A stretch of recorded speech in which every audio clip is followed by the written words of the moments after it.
To the Socialism for All live stream. This is live stream number 7 being recorded on Saturday, February 26, 2022. The streams are currently scheduled on a regular basis, Tuesday and Saturday, 2 p.m. Pacific, 5 p.m. Eastern for a couple of hours. So this has been an unusual week in that Russia just did a major attack on Ukraine. I'm sure we'll be discussing that. I have spent a lot of my S4A time this week, looking at things related to that, talking to people on social media, just gathering background information on this entire thing. So that's why there haven't been that many audiobooks up on the channel this week. That said, I did get one out, which directly is related to this. My basic feeling, and I'll just put this out there now, is that, I think that the Bolshevik Revolution bought the world a fair amount of peace for kind of a long time, like a century. I kind of feel like things are lining up again now that Russia is back in capitalist hands and they're building themselves back up and etc. That things are lining up again for another world war.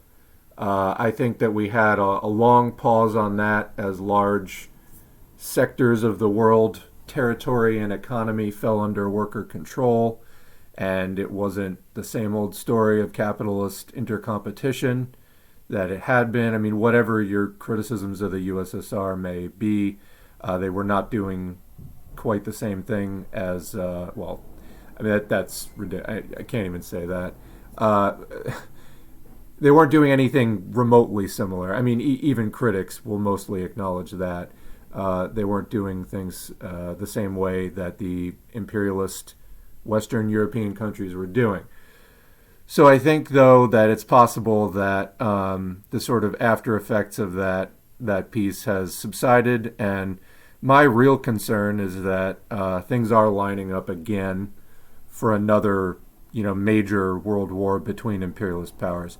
But, I saw people sort of wrestling with the term. People only call it a world war when like white people fight each other. It's when imperialists fight. It's when major capitalist powers fight with each other. So when the U.S., for example, invades Panama or Iraq, it's an atrocity and it's full of horrors. It's not a world war because it's not between rival capitalist gangs. That's basically, what we talk about with world wars. But like I said, Russia has been back in capitalist hands for 3 decades now, and they're just finally managing to build their economy up to somewhere near the level that the USSR was at after living standards absolutely crashed in the early 90s. And again, I see the pieces lining up for that. So I'm extremely wary of people treating like this like it's a game or a meme or a sporting event. War is horrific. Even as socialists who acknowledge the necessity of class struggle and that the capitalists usually defend capitalism violently, we do not embrace this happily. We want peaceful transitions to socialism wherever possible. And the absolute worst thing you can do, I mean, and at which point, please stop calling yourself a socialist. Like, there should be a reality check moment for people to, really just, are you picking sides in this capitalist contest and cheering on war like it's some kind of a game or a joke or a meme? You should not be doing that. So, reality check, war benefits the worst people on earth almost exclusively. And, that's what we're looking at here. This is not some kind of a socialist victory. I've seen all kinds of distortions of what is going on. We'll talk about some of that and whatever else is on people's minds. So, anyway, that's kind of my opening spiel. Let's get into the chat. Just reminding people, this is not a Debate Bro stream. I am not here just to pump people up full of takes. That said, I do have pretty firm opinions on what is going on here, and I'm also frankly disgusted by a lot of what I see on social media, the commentary about the Ukraine conflict. It isn't good. Working people are getting hurt, and I don't really see how this moves into anything positive. That's why I say that I see pieces of a major world conflict lining up. I don't think that this is a one-off. I think that it's, I think Russia is trying to position itself to be a major player. I don't think it's purely defensive. There may be some aspects of that, but even in that case, we're socialists. Class struggle, not national struggle, is the idea. So, anyway, hopefully we can sort through all that. But anyway, reminder for the stream and the chat, there are 3 rules. 1, don't fight with each other in the chat. 2, don't feed the troll, just let me ban them. Because if I have to read through a bunch of like people fighting and, if a troll gets in there, like, believe me, when I read the troll comment, I will ban them. I don't enjoy it. I don't want it in the chat. So I will ban them. Leave that to me. I'll take care of that. And 3, kind of summarizing the first 2 points, but, like, anything that you write in the chat, expect that I'm going to read it. I am trying to facilitate a discussion here. This is an interactive, portion of the S4A content. So don't write things in the chat that you don't want read out loud, which obviously does include, fighting with trolls. Anyway, let's go into the chat and see what people are saying today. I'm just scrolling up to the top.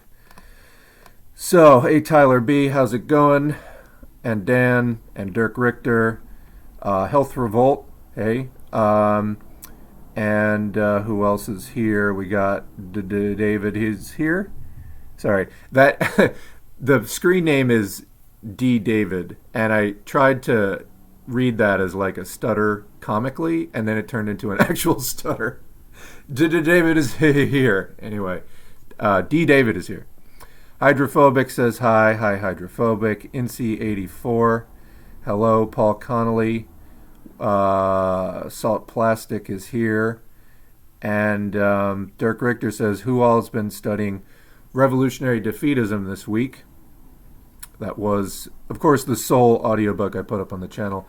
I had wanted to do more audiobooks, and I just really devoted my attention to the conflict this week. We'll get back into audiobooks next week.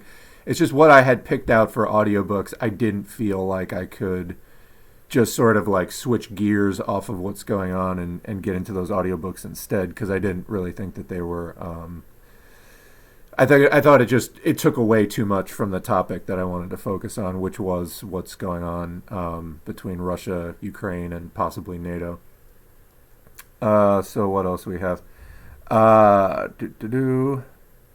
So Elephants on Coke says, hey, S4A, I asked a week or so ago about Mao-era Chinese history book recommendations. Just to follow up, I was recommended Red Star over China. Yes, I've heard of that one. Haven't read it. 10 Lessons in Modern Chinese History by Zheng Yangwen, and Mao's China and After by Maurice Meissner. Take care, comrade. Thank you. I'm familiar with a few of those titles. I have not read them, but I will add them to what every socialist has, the ever-expanding reading list. So just make a note of those there. All right. Thank you for those.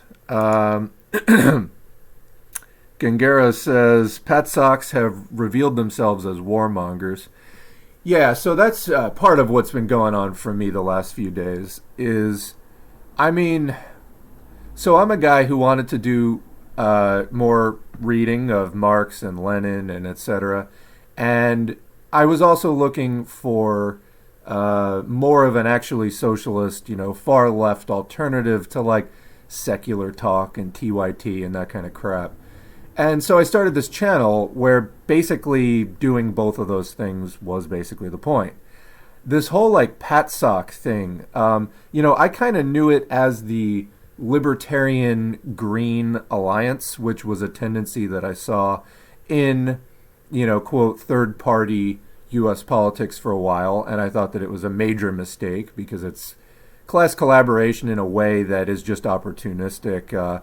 Libertarians are hyper-capitalist crypto-fascists, and, any anti-capitalist green doesn't really want anything to do with that, but then they get caught up in their, hatred for the Democrats or whatever it is, and then they wind up making these stupid, counterproductive, opportunistic alliances that really just kind of benefit the growth of the right. Anyway, I didn't realize that this was such a thing and that it had penetrated as deeply as it did into the Marxist space. So when I started doing this channel 2 years ago, I was like, what the fuck is going on here? And, by the end of the first year, I was really pushing back against that. As I've covered in other streams, I think that we've seen more pushback on that. But this week, it was pretty deflating to just see how many people have been falling for just fucking absolutely not good slogans and arguments and talking points with just absolutely no fucking thought of the international working class at all.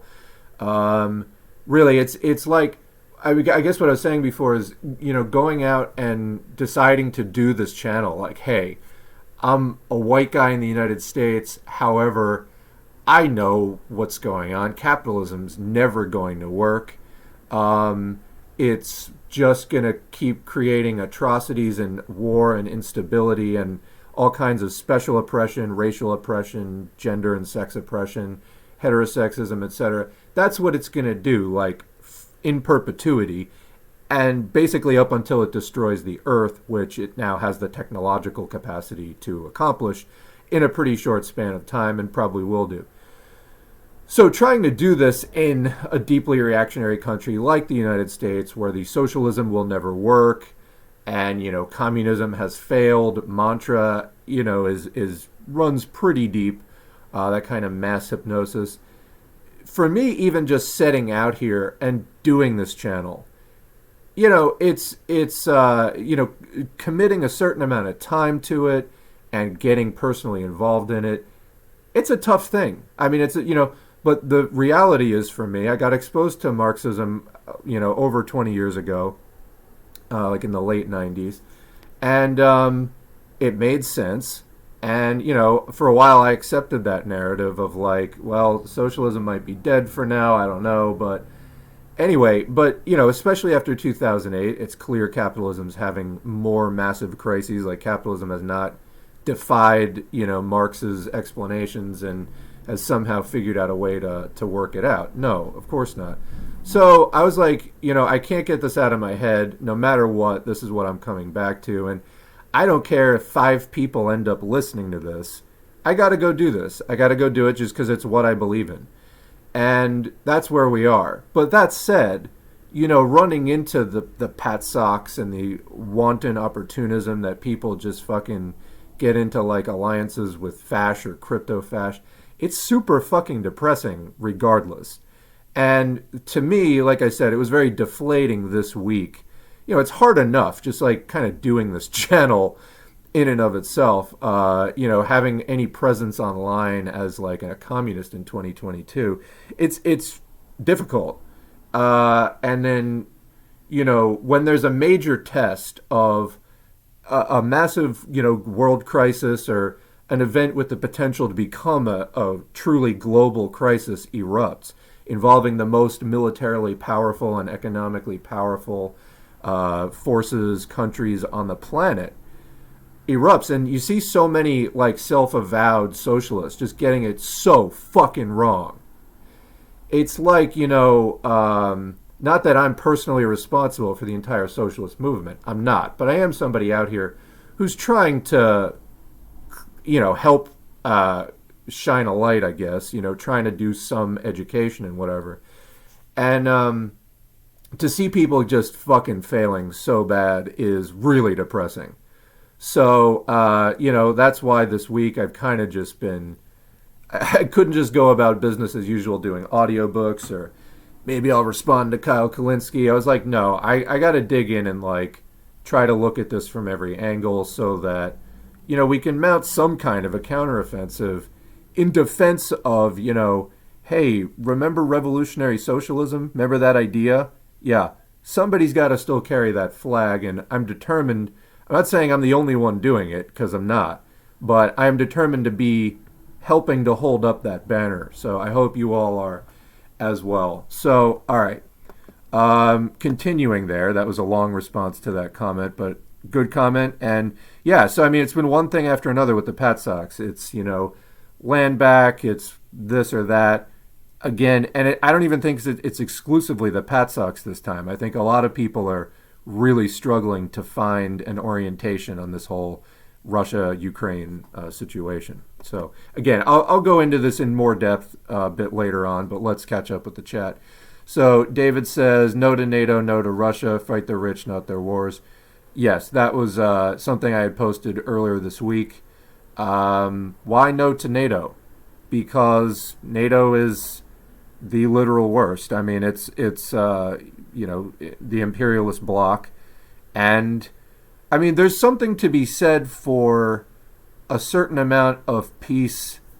However, NATO uses its internal peace to inflict violence on the overexploited or, third or underdeveloped world. People have different terms. You know what I'm talking about.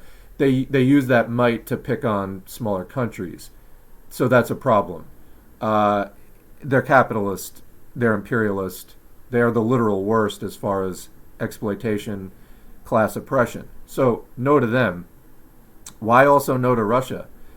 Because Russia is an aspiring global capitalist power that about 50% of its wealth comes from oil and gas, and they're playing by the same playbook. They're just not as big as the other guys at this point.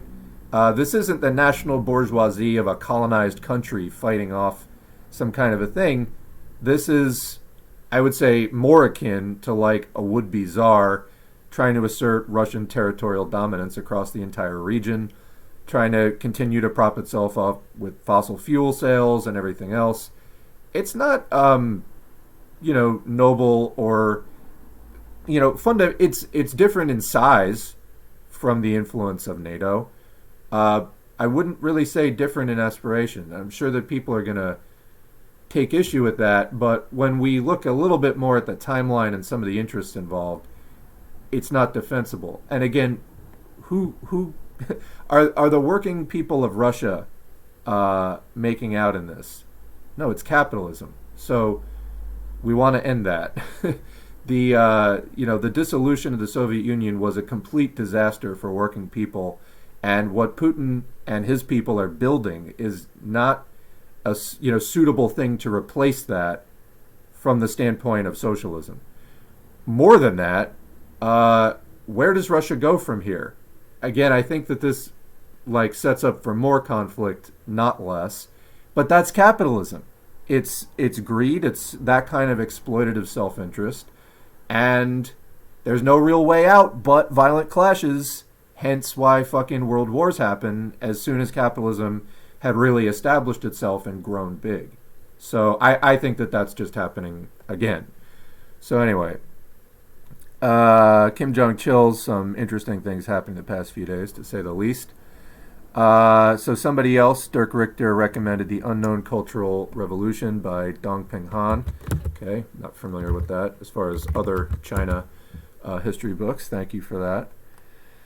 So Paul Connolly, the Kautskyite social imperialists have shown their true colors over the past few days. The biggest problem that I see with that, and thank you for the comment, is it's not even... it's not just... I would say that the Kautskyite thing, the defense of the fatherland that was... for anybody not familiar with these terms, prior to World War I, the Socialist International at the time, which was the second Socialist International, those countries in the Second International had agreed that if World War were to break out, that they would tell their workers in each country, in France and Germany and in all the different countries, that they would tell them to turn the war between the imperialists into war against the imperialists. So that's kind of what the audiobook that I did put up this week was about. That's Lenin talking about striving to for the defeat of all the imperialist countries. And actually, he makes a point in there, which I was going to make a separate video on this. I'll just read it right now. I just got to bring up the link. It's right at the beginning. So let me get it. So this is from Lenin's The Defeat of One's Own Government in the Imperialist War, July 1915. So this is, a little bit into World War I. And after the Kautsky opportunists had turned their back on that, and they instead said, defend the fatherland, or, defend your homeland, and basically side with, quote, your own national bourgeoisie. It was a complete betrayal of the earlier agreement that the Second International had. It was class collaboration during World War. Lenin says, no. No class collaboration ever. Not in war, not in peace, never. So here's what Lenin says, and particularly I want to highlight something that Lenin is criticizing Trotsky for. First of all, I don't think what Trotsky said was that bad here. I think Lenin is like a little bit overly scathing. At least that was my first read. However, it is a mistake. So Lenin says, during a reactionary war, i.e. not a revolutionary war, a revolutionary class cannot but desire the defeat of its government. This is axiomatic, in other words, fundamental, and disputed only by conscious partisans. What's a conscious partisan? Partisan is somebody who takes a side. So somebody who's consciously siding with one national bourgeoisie. Only by conscious partisans or helpless satellites of the social chauvinists. Social chauvinists. Don't try to say social. See, I can't say it. Social chauvinists. Anyway, social chauvinists are people who are ostensibly socialist, but really they side with the imperial bourgeoisie for better treatment. Basically, it's closely allied with social patriotism, things like that. So to be a helpless satellite of the social chauvinists means that you've just fallen into that orbit and you're incapable of resisting it. So continuing, among the former, the conscious partisans, for instance, is Semkovsky of the Organizing Committee, as he wrote in number 2, Izvestia. And among the latter, Lenin says, helpless satellites of the social chauvinists, Trotsky and Bukvoyed, and Kautsky in Germany. To desire Russia's defeat, Trotsky writes, is, quote, an uncalled for and absolutely unjustifiable concession to the political methodology of social patriotism, which would replace the revolutionary struggle against the war and the conditions causing it, with an orientation, highly arbitrary in the present conditions, toward the lesser evil, unquote. So Lenin criticizes this by saying that that's an instance of high-flown phraseology to justify opportunism, characteristic of Trotsky. Now, I don't think Trotsky is like that far. I would say instead, Trotsky is trying to criticize one mistake, but in doing so, he makes a different mistake. That's how I would put it. And that's why I think, Lenin is a bit hard on him here. It is a mistake, but to be fair, he was trying to correct a different mistake. So anyway, but what does Lenin ultimately say, which I think is ultimately true here? The phrase bandying Trotsky has completely lost his bearings. It seems to him that to desire Russia's defeat means desiring the victory of Germany.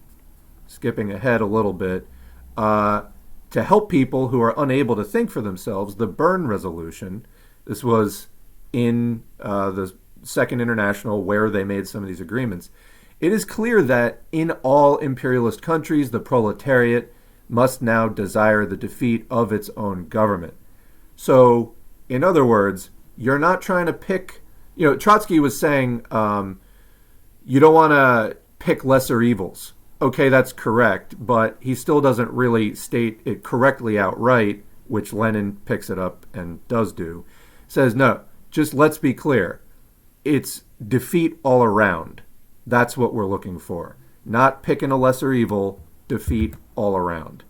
So just trying to make that clear. So as far as the current thing being Kautskyism, I think it's not quite that, because I mean you do have, for example, like the rad libs and like anarchists who tend to side with the U.S. State Department on pretty much any question. Sadly, yes, I would say that that is kind of the Kautsky error. It's like siding with, quote, your own national bourgeoisie. You don't want to do that. What's been disheartening me more is the people who have been doing the lesser evilism, and picking, victory for Putin, defense of, like, basically, Putin can do no wrong, and everything that Russia is doing is totally just and fair because it's not, quote, technically imperialism, or because NATO is worse with more blood on its hands and more control over the global economy. That is just absolutely incorrect. I wouldn't say that it's Kautskyism unless it's the Russian proletariat making that error. So, because that's the Kautsky error, is siding with, quote, your own bourgeoisie. So I think, again, kind of the radlib anarchist mistake is siding with the U.S. State Department among U.S. anarchists and radlibs. The Patsock thing is more of the lesser evil error as I'm seeing it. And then when you press them, as I often have and have done dozens of times on social media in the last days, and I'm like, can you pry yourself away from explaining the backstory of all the blood on NATO's hands to also say what Russia is doing right now is wrong?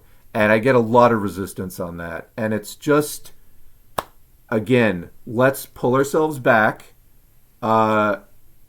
This isn't about who's the best, or at least the question does not end with, which capitalist faction has the most control over the global economy. The question doesn't end with which national bourgeoisie or coalition of national bourgeoisies has the most blood on its hands, etc., the most influence, who's the biggest imperialist.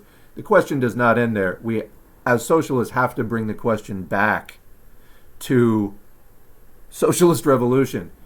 My fear at this point, as I said, I'm concerned about the pieces lining up for maybe not today, maybe not tomorrow, but in the next 5 years, I don't know, another World War type scenario modeled after, a World War I type of a situation. Are any of the socialist movements strong enough to have the kind of moment that the Bolsheviks had, which was able to buy like a century of relative peace, or maybe not quite a century, but you know what I'm saying? It was able to put a significant doorstop into capitalist just, headbutting, where workers just get hurt in the process. Are we in the capacity, if World War breaks out 2 years from now, to actually do anything meaningful as socialists? And I think that needs to be the focus, not trying to kiss Putin's ass. And I've seen way too much of that. So it's just not the focus. That's not going to get your socialist revolution anywhere. But I think that underlying this, so many people have frankly given up on the concept of socialist revolution, socialism period, that they have resigned themselves to merely picking sides in a bourgeois struggle and, enjoy the popcorn, I guess, until this, comes home to roost for you in some personal way. And then you'll go, oh, why wasn't the international proletariat a player in all this? Because we're not right now. And that's the thing I'm trying to sound the alarm on. Before I get back to the chat, speaking of the international proletariat, what do we have? Like 5 socialist or Marxist-Leninist countries in the world? So let's do a brief check-in. One of the first questions I had about all this is China backing Russia on this? And it seems murky, and I have more articles to read on this. What it seems like is, well, let me just say, if I was China, I'd be extraordinarily uncomfortable with this. China's entire thing of opening up and allowing the amount of capitalism that they have allowed, according to critics, it's just they're capitalists now. According to people who give China more of a break and more credit, and I would include myself in the latter group, they allowed a certain amount of capitalism to catch up develop their industry and develop all their technology better, while still keeping it within the framework of working class rule over the country, and basically subordinating that capitalist sector and those certain allowed capitalist activities to overall social direction, so that, when the proletariat, through the party, decides that, okay, we've built up enough that they can shut down that capitalism. That would be the idea, right? And that's China's kind of stated thing. Well, if their whole thing is opening up, and that's part of their strategy, the last thing they want is to get pulled down the toilet as part of Russia's sort of territorial conquest. That's antithetical to Chinese foreign policy right now. So I think that we don't know a lot yet, because this whole thing's been going on for just a few days. I would expect to see China backing off of this, because I don't think what Russia's doing is good for them at all. I see a lot of people very smugly saying, oh, well, Russia now has China as an ally. They don't need the West. And I don't know that China's going to be there. And I think that if China is there for Russia, after repeatedly doing a lot of the aggression that Russia is doing, again, that is really, at some point, China can no longer say, our foreign policy is non-intervention, our foreign policy is cooperative development, because they can rightly then be accused of backing a power that is the exact opposite of that. So that's not good for China, and I think that Russia's actions here have put that alliance into a precarious position. Can I just add, by the way, before we get back to the chat, actually I just thought of two things. So as I was saying, checking in with, well, what does the organized international proletariat, revolutionary proletariat, have to say? Let's, turn to China for some look. Again, it's hazy. They have put blame on NATO for kind of, leading Ukraine to believe that NATO had their back, and then leaving them out on a limb. But at the same time, it's their ally, Russia, that's actually attacking Ukraine. So what's the deal? And I think that they're going to have to take a firmer stance on that. But anyway, as for the other point, I'll wait till later. So let's get back to the chat. What else do we have? So, Serial Steve, good to hear from you. I love the content. Thank you for being in the audience. Radish says hello. What do we got? So, Elephants on Coke recommends for History of China the podcast History of Ideas, which is an ongoing podcast about the historical context of the rise of Mao and communism in China. All right, haven't heard of it. Excuse me. What else do we have? Adiyav, how have you been? Good. Dan says Taiwan is next, then other place like South Korea. Yeah, so I don't agree. And to be honest, Dan, just because you and I kind of message a lot, I think sometimes you get too swayed by all the articles that you read. I don't know that is necessarily the case. I know that people have been hyping that, and what I'm saying is don't necessarily believe the hype unless you can come up with really solid reasons for that. And I don't mean to single Dan out. That goes for anybody getting caught up in hype. When you see hype, take a deep breath, take a big step back, because there's fucking any of that hype coming from the international proletariat. Unlikely. So, does China actually want to do to Taiwan what Russia just did to Ukraine? I don't believe so. I do believe that, as China says, reintegration of Taiwan is, on the agenda. And then as far as, South Korea, that is literally, there's U.S. bases there, so that's literally World War III. I don't think, so far NATO has not responded to what's going on in Ukraine, which is another problem of this whole situation. If we're saying that NATO has been, quote, provoking Russia, and NATO has had interest in Ukraine, no doubt, and perhaps there were agreements that NATO wouldn't expand. If we're calling this provocations, well, the goal of a provocation is to get you to do something stupid that's not in your own interest. If that's the case, that's exactly what Russia did. So whose fault is that? So I I don't know. But again, I don't see a lot of people raising these points. And I think that just tells me that the socialist movement is extremely, extremely small. I just don't hear a lot of voices making these kinds of points. And again, that goes back to that deflation that I was talking about. It's just a bit disheartening seeing the state of the discourse. Anyway, maybe we'll come back to that. But no, I don't think that China is out to do something like Russia just did in Ukraine to Taiwan. I think that that's a misunderstanding. Then again, a lot of people weren't expecting Russia to do this. NATO and the U.S. have been saying every year that Russia's about to invade Ukraine, and then it's never happened. I couldn't believe Russia just handed them.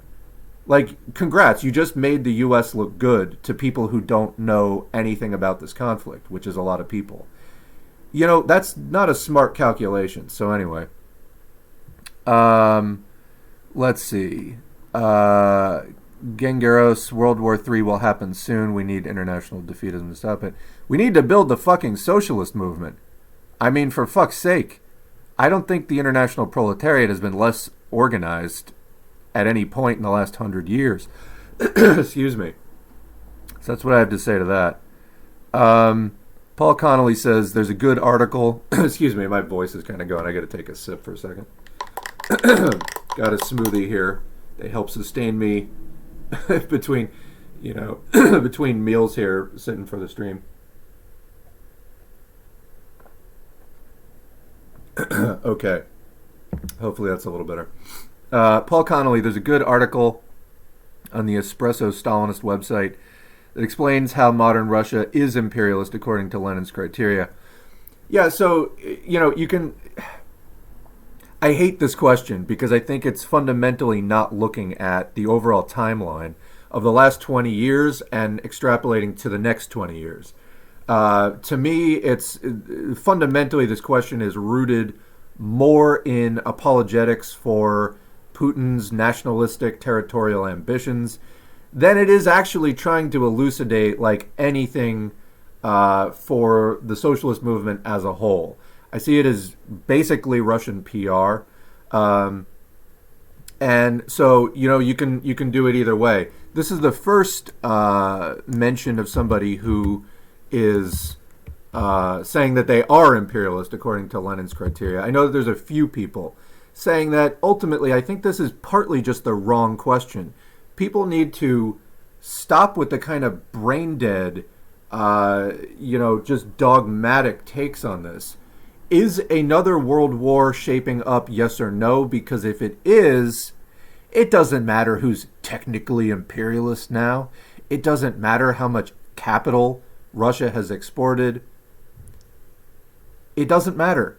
As far as people going for, while I'm thinking of it, Putin is denazifying Ukraine. I'm sorry, who's idealist now? It's not about pipelines. It's not about, all the oil and gas reserves. It's not about destabilizing Ukraine so that NATO doesn't, and, Western oil companies don't get in there and are sitting on Russia's border. It's not about any of that. No, it's about Putin's ideological anti-fascism. For real, go fuck yourself. Honestly, do you believe that? And if you do, please just, any reference to I'm a materialist, forget it. You have swallowed hook, line, and sinker capitalist propaganda. There are capitalist intrigues going on in Ukraine, and we as socialists need to look beyond face value there. All right. Let's see. Dan says, I give World War III 85-90% of happening this year. If it does, it's not going to be a good time for anybody, especially as the international socialist movement is extraordinarily disorganized. And a lot of this depends on how NATO responds.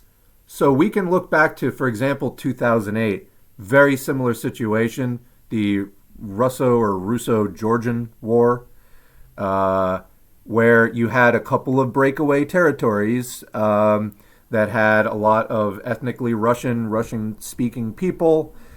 They get recognized by Russia. Russia invades. Oops, and we happen to grab a pipeline while we're in there. It's kind of similar. And again, it was the question of, is Georgia going to go towards NATO? What I'm saying is that looking at this not as the possible prelude to a world war is insane. And just, Putin's just doing his thing. No, he's not. Again, the Russian capitalist class have propped themselves up on an oil and gas economy. It's markedly right-wing, nationalistic, and it's a lot of the same conflict, again, prior to the, people try to put, Putin's a communist. No. Look back to prior to the Soviet Union. I would say it's a bit more like that. That's why I say that I think that the Bolshevik Revolution put a lot of those conflicts on pause. Now that it's unfrozen, it's like going back, I think, in some ways to the class conflicts and international, class competitions that were going on at the, when the revolution happened. Anyway, continuing. This morning there was a small pro-Ukraine rally in front of my work this morning. There were a few flags with the Nazi logos and shit on it, and I'm just like, what the fuck? Where was that? So let's talk about that. Is there a neo-Nazi movement in Ukraine? Yes. Is there a neo-Nazi movement in most capitalist countries? Yes. Is it a significant problem in Ukraine? Yes. Since 2014, this is another thing people have to understand. What's going on with Ukraine, I don't know how to say, I was kind of planning on getting into this later. It's a major territorial vulnerability for Russia. Not only, there's economic concerns as far as it's a gateway to Eastern Europe for Russia. Belarus is friendly to Russia and it's part of their alliance.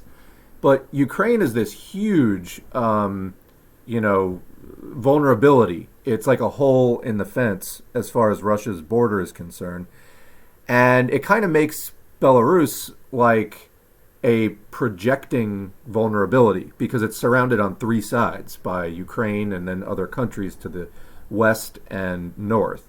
So Russia, basically with Belarus in its orbit, is like really nervous about Ukraine. Whereas if it could just close up that gap with Ukraine, it would gain tremendous advantage. Plus, Ukraine had been, charging Russia tariffs for carrying its oil and gas through the country. Wouldn't have to deal with that anymore. So there's been intense fighting between the West that, wants to get like Shell oil in there and get their hands, get a deal with the Ukrainian government, for example. And the Ukrainian public has been strongly considering allying with NATO and the EU versus Russia. This has been going on for decades, like at least 2 decades. So, that contest has been going on even prior to 2014. Now, in 2014, it took a significantly sharper tone. Like the pro-EU faction is the most right-wing faction that there has been so far. To think that this somehow doesn't also make Putin right-wing, just not NATO-aligned, is like a major error that's like, I don't know why you're even launching an opinion on this subject level. But I see a lot of people doing it, partly just because it's a thing, particularly in the U.S., that you have to act like you know absolutely everything about everything at all times, and that's just not the case. So anyway, moving on. Amsterdam says something with a lot of vowels that I'm not going to try to pronounce. But hello, Amsterdam. Petamillo, do I think that NATO and the United States is ultimately responsible for the current situation in Ukraine? I think that capitalism is ultimately responsible for the current situation in Ukraine. The United States and NATO countries act according to capitalist logic. Russia also acts according to capitalist logic. Capitalist logic results in world wars. And, for people who want to say that, there's a long history of this, is what I'm trying to say. Again, go back to World War I, prior to the Bolshevik Revolution. This is not a new thing. Major capitalist powers have major clashes with each other over territory and other forms of dominance. And, I'm happy that people have learned about 2014. You can go back to 2004, the dioxin poisoning, for example. Like NATO and Russia have been fighting over Ukraine for a long time. Who loses here? I mean, Ukraine would like to also kind of do its thing. It doesn't really want to be torn up either. So I think that that's not really the correct question. That's what I would say. Kim Jong chills. I'm fucking terrified, and I hope to God nothing happens. World War III is not something to be excited about. Yeah, I think a lot of people are spending way too much online. Um, Paul Connolly, what we're seeing here is the fifth characteristic of Lenin's criteria of imperialism, territorial division of the world, redivision in today's world. Yeah. I mean, I don't know what to add to that. Adiov, Caleb Maupin is so excited to support Russia. LVL says because he's a Nazbol. I mean, he literally works for RT. I wouldn't expect. But, yeah, and Adiov adds, he is, of course, a Duganist. Yeah. I don't see why people. This is what we were talking about before with the Pat Socks and all this stuff. The amount of right wing, the what used to be to me the Libertarian Green Alliance has now taken on much deeper dimensions. But it's the same, it's the right wing populist dash socialist alliance. It's a lie. I've spoken out about it many times on my channel. It really just helps the right wing. It doesn't help the international proletariat. It's just anything having to do with that. Go stand with the nationalists and stop calling yourself a socialist. But people don't know better at this point. I say at this point because I hope that we can educate people differently. I don't know if we can. That was part of my deflation this week is like, things are heating up in terms of this conflict. I don't know that we can actually build a socialist movement, an actually socialist movement in time to oppose this stuff. And as far as what's the main concern in the United States, I would say the main concern for working people in the United States is not so much foreign invasion per se, boots on the ground. It's having to fear that the government goes really overtly like death camp fascist. We're already well along the way, but I think that that's the main issue. Democrats are your sort of standard middle of the road imperialists.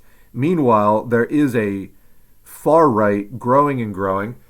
The Democrats aren't even entirely wrong about that. I mean, for example, like Putin tried to steal the election or whatever. I think a lot of that was way overhyped, to put it mildly. That said, there's a kernel of truth to the fact that there is a far-right international, sort of populist nationalist coalescing, which is not good for working people. And it's not really anti-imperialist. It might be anti-NATO. It's not anti-imperialist in the, pro-proletariat sense that we would associate with socialism or communism. Too many would-be socialists are really getting caught up in that mistake. So anyway, as far as the whole Duganism thing, I mean, I posted on Twitter, Caleb Maupin has been having a multi-day orgasm, and that's basically, I think, what's going on here. This is the fruition of the right-wing populist alliance is shit like this. So if you want more of stuff like this, then by all means join the right-wing populists. If you want to take a stand for the international proletariat and actually impose all forms of large-scale capitalism. Again, we're not Russia's not fighting off a colonization. It's not the sort of like national liberation struggle that a petty bourgeoisie or something can get involved in. It has aspirations to be as big as NATO and as, again, I just keep thinking World War One. But moving on. Paul Connolly says, keeping in mind modern territorial division is more about spheres of influence and semi-colonialism rather than outright old-style colonialism. Yeah, that's true. Neocolonialism is when you use the native population to serve the non-native colonial population. Excuse me. Amsterdam says, the only positive that could come from this is anyone, except for Ukrainians, I think, who is and who might eventually become involved in practicing revolutionary defeatism, fuck fighting in this war. Yeah, but we've really got to abandon the sides taking as far as Putin is concerned. You can point out... So I guess let me rephrase that criticism also. I don't think that the pointing out of whatever NATO's role in this... I don't think that how pointing that out or how that criticism is being launched is working at all. I think it's really coming off as support for Putin. That's... So at a minimum, it's being done incorrectly from my point of view. SPC 244 says, so as someone that supports capitalism, I was wondering what common ground do you think we have? This is really not the day for that question, let me just tell you. I'm not going to kick you out of the chat, but not really interested in considering that right now. The Anime Tanky says, Caleb Maupin's been good, hard on the Russian irredentism. So, I don't know. I don't follow Caleb Maupin. I've seen him launching criticisms against, for Hakim, for example. As I think most people listening know, Hakim is a pretty high-profile Iraqi Marxist-Leninist YouTuber who has lived his entire life in a war-torn country and is calling for this conflict to be over as soon as humanly possible, and was criticized rather underhandedly by Maupin. So I don't know what he's saying, nor do I particularly care. Whatever it is, it's probably wrong, because basically everything else is. Anyway, Mintapiasi Stem. Interesting name. Putin's rambling speech shows how he really feels about the Bolsheviks. Putin is an anti-communist. Yes, as we've covered before, all capitalists are anti-communist. That's sort of fundamental to class conflict. Anybody trying to tell you otherwise is just lying to you. But yeah, so the speech that you're talking about, where Putin's going on about how, Ukraine is like a filthy communist invention, blah, blah, blah, it really belongs to us, blah, blah, blah. It's disgusting. It's disgusting. Amsterdam says, build class consciousness by resisting your country's thirst for blood. I mean, yeah, when you try to resist your country's need for conflict to further profit acquisition, you will find out quickly, whether they prioritize you as a worker or violence for profit. This really shouldn't be controversial to anyone. Then again, I seem to consistently underestimate how incredibly short the memory and attention span is, even of the supposedly aware public. Either that or the only people involved in any kind of movements are just perpetually in their 20s. Like, they cross over 30 or 35, buy a house, have a kid, and just mentally check out. But it seems like the movement is just perpetually full of 25-year-olds who, nothing against being 25 years old, but don't have that great of a sense of history. Where the fuck is everybody else? All right. Paul Connolly says, that being said, it's important to always remember that when we talk about Russian imperialism, I'm so fucking sick and tired of, well, but U.S. imperialism is really worse. Whether that is true or not, Russia just attacked Ukraine. The U.S. didn't just attack Russia or the Ukraine. So can we just take that off the table for 2 seconds? Everyone knows the U.S. is a warmongering country. Part of my problem, and I said this kind of before, I'll state it a little bit more directly now, is that there were so many videos and just commentary in general. Videos are, now like newspaper editorials, etc. There was so much verbiage being put out where people are like, oh, the U.S. and NATO keep ridiculously claiming that Russia's about to invade the Ukraine. And it has been ridiculous because every year they've said that and it's never happened. And it makes the U.S. look bad, and it makes the U.S. look like it's chomping at the bit for a war. Well, isn't that, from an anti-imperialist point of view, isn't that what you want? Don't you want the U.S. to be discredited? Don't you want the U.S. to, without anyone getting killed, look like a discredited warmonger? Don't you want that? But then when you do the thing that everybody's been defending you, meaning Russia, everybody's been saying, bro, like Russia's not great, but they're not attacking. Shut up. And then they go and attack. Then you've just put your defenders, and this is kind of what I was saying about China.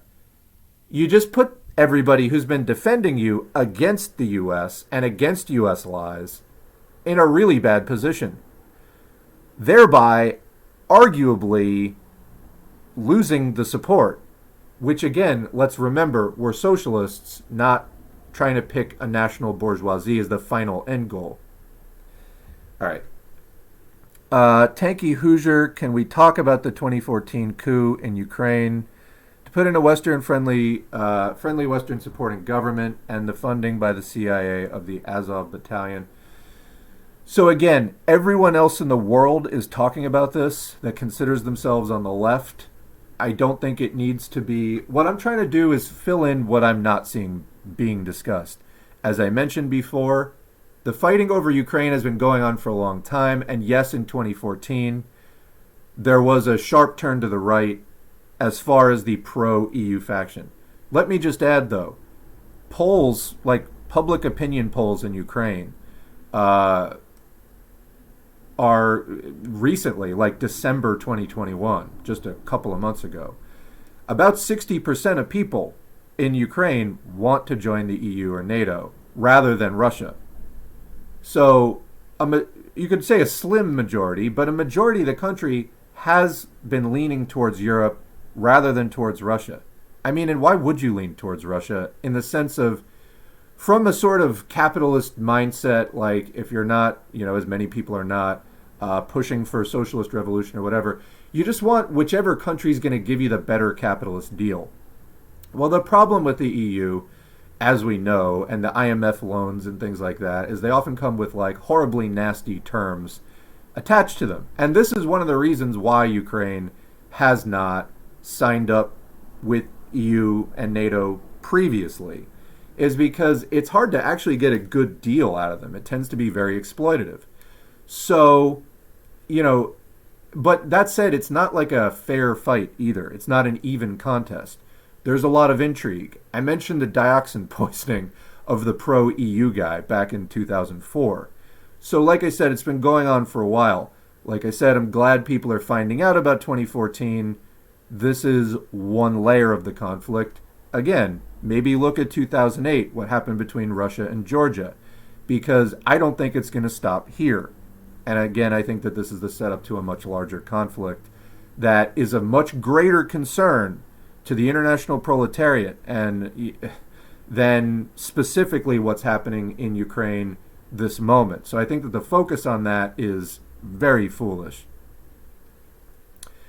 Charmander says, the fact that we need to say Putin is an anti-communist is just sad. That's what I'm saying. It's why I spent so much time on this week, and I haven't just been doing audiobooks as usual. It seemed like this needed a lot of focused attention because, it's like the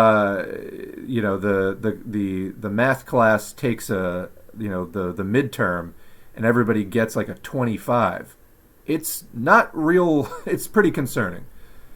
Gengaro says the Patsoks and Voshite sock dems have revealed their true forms. They are both warmongers and not for revolutionary defeatism. Yeah. I was saying before, like Radlib and anarchist, U.S. anarchist types. I mean, there's some like decent anarchists who are much more radical, but this sort of like Vosh anarchists, yeah.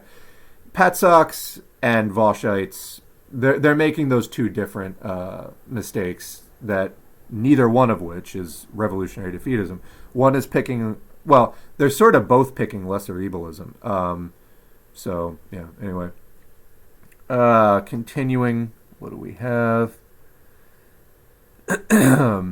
Amsterdam, comment about being a patron. That not an issue. I appreciate whatever support people pop in with. As far as like, people being a patron, the default is that it's on a monthly basis and recurring.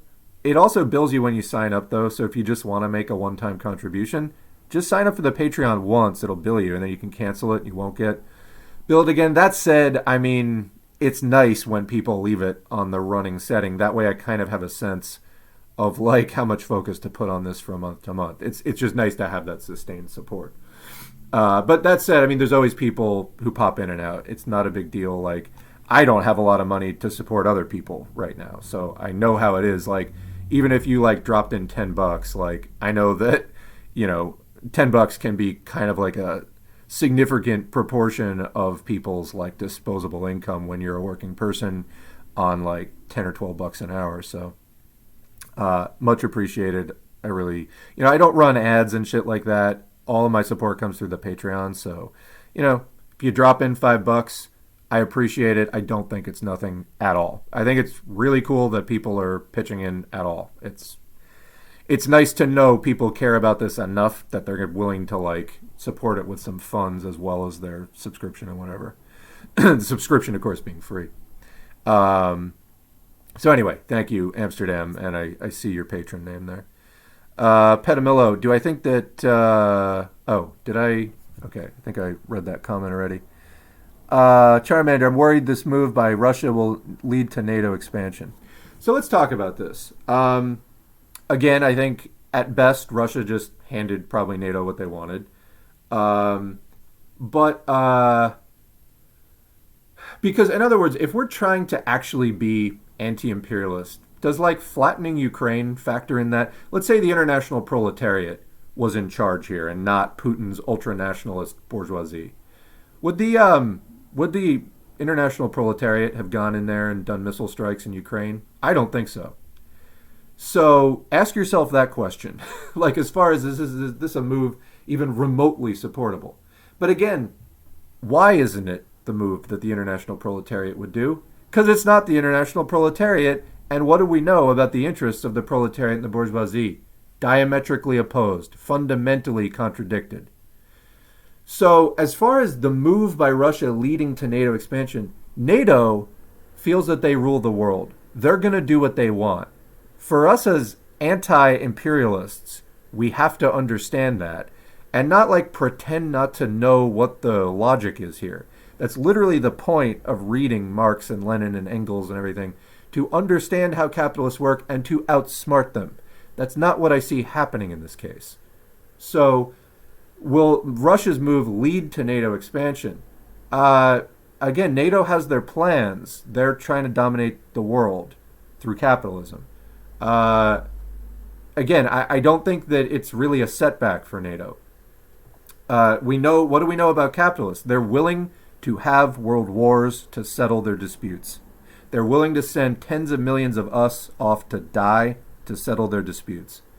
So anyway, as far as your worries that this move by Russia will lead to NATO expansion, yeah, I mean, I hear you, and I'm not trying to like shit on your worries there. I'm worried about all of this myself. I think that this was not a good, not a smart, not a defensible move by Russia. I think mostly only bad things will come out of it. And thinking that through, what kind of a power does that? I think a selfish, greedy, power with ambitions to be imperialist does things like that.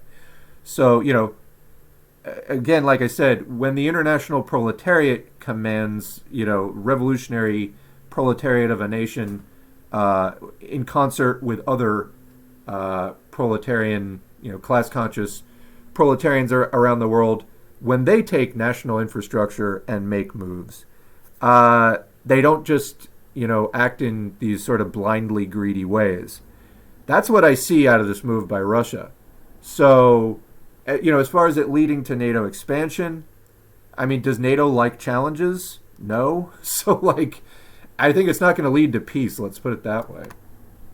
But anyway, I appreciate your worry. I don't want that to get lost because this is very stressful. Let alone for people in Ukraine, who are having to flee to Romania and other countries right now.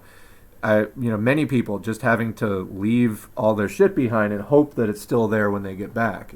It's not good. Paul Connolly said, regarding Mao's China, I'd like to recommend Mobo Gao's The Battle for China's Past, Mao and the Cultural Revolution. Excellent book. All right, noted. Putting that on the list. Let's see. Penance Angel question: in any circumstances, you need a nation to be led by politicians, any number of them. In the end, isn't a socialist party easy for the people in power to abuse all that wealth? This question is, I'm sorry, too general for today. Maybe bring it up on a future stream when there's just not sort of such like a major crisis going on. Can corruption occur in socialist parties? Yes. This is why we try to take democratizing measures to make sure that that doesn't happen. Is it possible? Yeah. But, ideally you have a class-conscious and mobilized proletariat that is sufficiently engaged that you can, work against that. I mean, that said, look at the United States today. The United States, obviously not a socialist country, but the world's leading imperialist purveyor of violence. What kind of corruption is going on in the United States? Before we start talking about, socialist corruption, the United States, bribery is legal. Like, literally, elections get won in the United States by 95% of the time or better, whichever politician gets the most money during the campaign. Meaning that effectively, you can buy elections in the United States with roughly a 95% degree of accuracy. I think that it's higher for congressional races and lower for Senate races. But even in the Senate, and I might have those backwards, but even for the Senate, it's like 82% of the time the candidate with more money wins. Let alone that the incumbent almost always wins. So, as far as corruption in socialism, let's cross that bridge when we come to it. The examples that we do have, it's not even close, and the kind of stuff going on in capitalism right now, like, far exceeds it. So, all right, anyway. SPC said, I did ask Tuesday about the 10 points in the Communist Manifesto, but can you tell me what's the most important and least important of the 10 points of today's times? Decent question. I'm not sure I can rank them, but not today. Nationalization of the land is up there, but as far as the Communist Manifesto, another day. There's just kind of too much to discuss on this right now, but do bring it up in the future. Gangaros, Russia invading Ukraine is further proof capitalism will end human life if we don't end it soon. Capitalism can't continue, especially in the USA. We need socialism now. Yeah, and how do we get socialism? You organize. That's what I'm telling people. Join an organization. If it's not, you feel on the right path and it's making errors, fight it once you've joined it. But do get involved, preferably with something with ties in the community. We have to get organized because, I don't know, I was not expecting Russia to invade Ukraine. Many people were not. In fact, like I said, I watched a number of videos from like early February, like February 7th, February 10th, and 2 weeks ago, basically. 3 weeks ago. And everybody was like, oh my God, USA just shut up already. They're not invading. You say this every year. Now they have. And, if people who don't have a socialist orientation, many of them are just going to the underdog, Putin. Well, that's a really terrible strategy.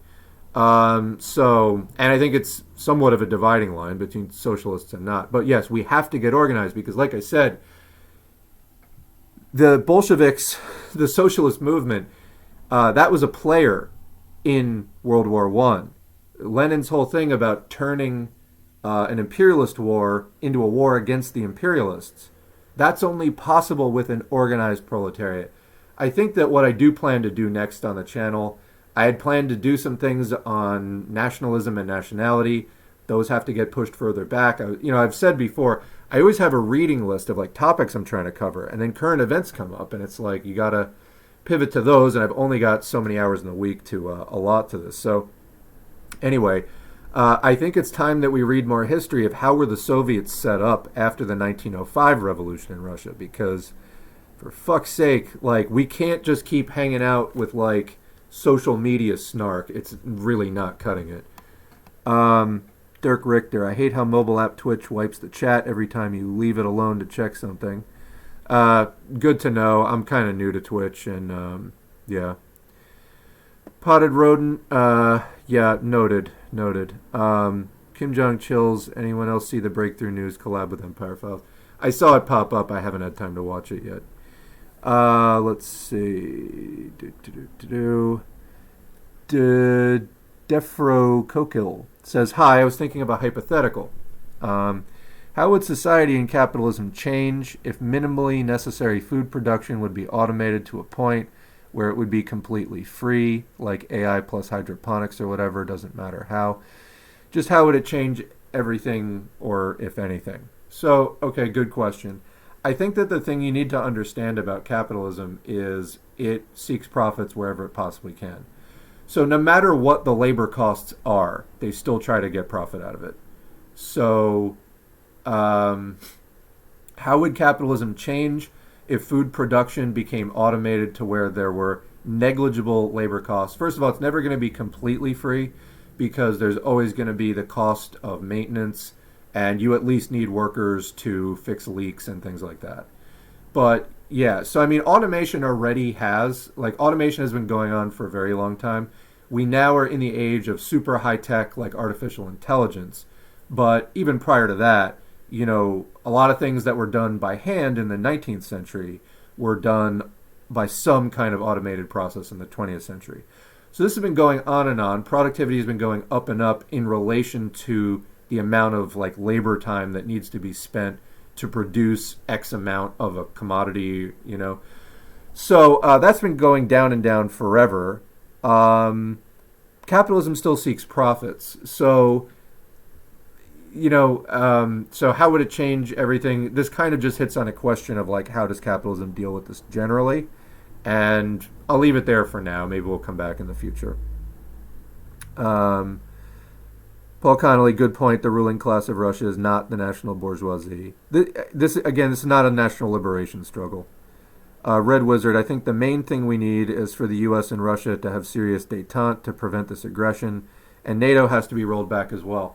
So, yes, the thing about NATO being rolled back is you and what army? Who's going to make NATO roll back? So, again, the international proletariat is not a player here. NATO has every interest in existing. So that's something we just have to accept if we're being honest with ourselves about class struggle. NATO has an interest in existing. So they're going to try to do that, even if you disband NATO. This was one of my first comments on it, and then I thought it through, and I'm like, well, first of all, who's going to disband NATO when they have an interest in existing? Second of all, even if you did, something else like that would form. The issue is abolish capitalism. I know that sounds simplistic. There really is no other solution. And I think that the dismissals of things like that as simplistic or whatever you might encounter on social media is because people aren't taking capitalism as the fundamental problem. People aren't taking socialism seriously as the only actual solution to it. Everything else is just this permanent moving pieces around on the board and never really getting anywhere. So as far as though, Russia having détente, what does Putin want? Because I think this week's events left a lot of people going, what the fuck is he doing? Again, there seemed to be, people mentioned the irredentism, the desire to reclaim lost territory. Somebody was saying, Putin's a wannabe czar. Again, that's what I would like. People, I think, trying to liken this to, the, quote, Soviet Empire. First of all, that's an inaccurate characterization of the Soviet Union in the first place. But, that's the wrong comparison. You want to look more at pre-Bolshevik Russia. And he definitely seems to have some sort of designs on that. But again, it comes down to, a few things. So, I guess let's talk a little bit. Nobody's mentioned the two breakaway regions in eastern Ukraine, let alone Crimea, which Russia annexed in 2014. So first of all, and then again, going back to Russia's border conflict with Georgia in 2008, there's kind of a very clear track record of all of this. A lot of it has to do with oil and gas interests, which is, again, pretty much how the ruling class around Putin has been able to prop themselves up to be even the power that they are today, which is definitely third rate. But, they sell a lot of oil and gas to Europe and other places, and they need that. So as far as these, border conflicts where, okay, you take a country like Ukraine, like Georgia, where, along the border, there are some people who speak more Russian and maybe are more ethnically Russian. Then Putin there's some independence movement, which normally, like in countries, areas can't just declare, I am seceding from this country, that tends to be a problem in a lot of countries. It's not unusual that it would be a problem in Ukraine. It's not unusual that it would be a problem in Georgia. And then, Russia's like, oh, well, let's just recognize those countries, even though they're not part of Russia. And then we'll, at their, quote, request, send in troops. And this also has the convenient effect of scaring off Western investors and the convenient effect of scaring off NATO affiliation, like NATO from approving that country at the current time. This is like a pretty standard playbook. So part of the thing that's going on with Ukraine now is Ukraine's been fighting back. Like, for example, Russia annexed Crimea in 2014 at the start of this, like the current situation, I guess, or the current period of conflict between Ukraine and Russia, where the pro-EU faction in Ukraine, or the anti-Russia faction in Ukraine, became very far right. So, like, Crimea, a lot of their water comes from mainland Ukraine, and Ukraine was like, well, fuck you. Like, you just annexed part of our country. So they dammed up the, like, aquifers, like the way that not the aquifers, but like, anyway, the waterways that supply water. So now Crimea, some of their reservoirs are down to like 7%. It's extreme drought in an already dry area. Now, having Crimea is extremely advantageous to Russia because there's a port there, and it's the only port that is ice-free the entire year round. It's easy access to major markets as far as like selling their products, and again, the military presence. Having the military presence that far south, it's a very strategic base for them to have. But they kind of just took it. And again, it's like, well, a lot of Russians live there. Okay, but that's not normally how things are done. So whatever you want to say about NATO, it's again, you don't see China doing things like this. It's not the same. And I think Russia is setting an extremely bad example. And anyway, I'm going to go back to the chat now. The anime Tanky, NATO was set up by former Nazis after World War II, literally made by OG imperialists. Yeah, it's true. I mean, Operation Paperclip, many Nazis came over to the United States. I think we're all in agreement the United States is hideous, disgusting, fascist power. Okay. Hydrophobic 64. Actually, that reminds me of something. A point I started making before and didn't finish when I was talking about the Democratic Party. That the Democratic Party will like take a kernel of truth about something and then wrap it in bullshit and then come to the worst possible conclusion about what to do about it. Putin and Russia is a good example. Like, they'll mention it's far right, it's, anyway, etc. And then they'll wrap that in a bunch of bullshit and then come to really bad conclusions about it. For example, like the Hillary Clinton 2016 election loss. Overhyped, to say the least. To say the very least. It was a bunch of bullshit. It was nonsense.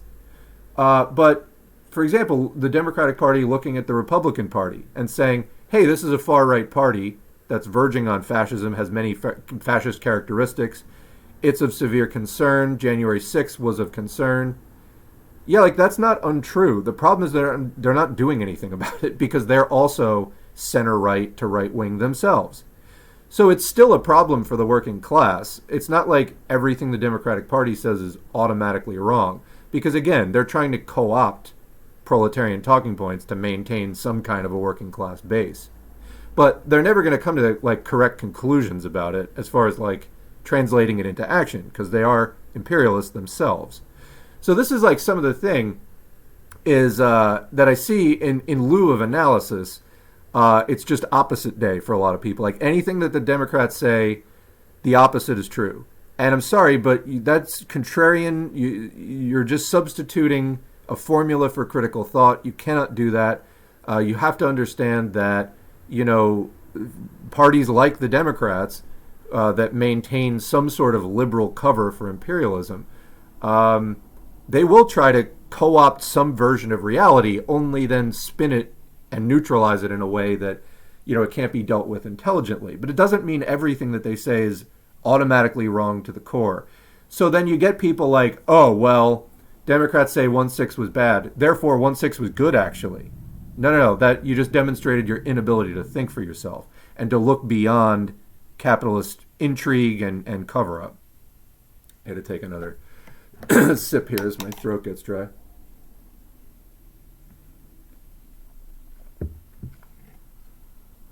All right. Hydrophobic says, how do I feel about people like Hasanabi, who's streaming right now with 100,000 live viewers? And although I don't agree with some of his takes, he still is spreading socialism to the masses. I have not watched enough of Hassan to really say. All I can say is I'm sure it helped that he's Cenk Uyghur's nephew as far as getting a start. Yeah, I don't know what his content is. I know that I hear from people who say that they found S4A through Hassan's audience.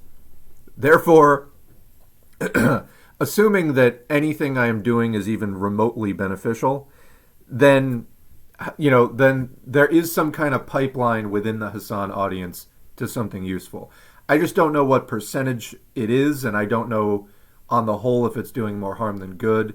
So I don't know. I also know that having flashy displays of wealth, as he is doing, is an absolute kick in the face to his audience, who I can only assume he has contempt for on some level, to be, doing the $200,000 yellow sports car and all that. It's very Joel Osteen.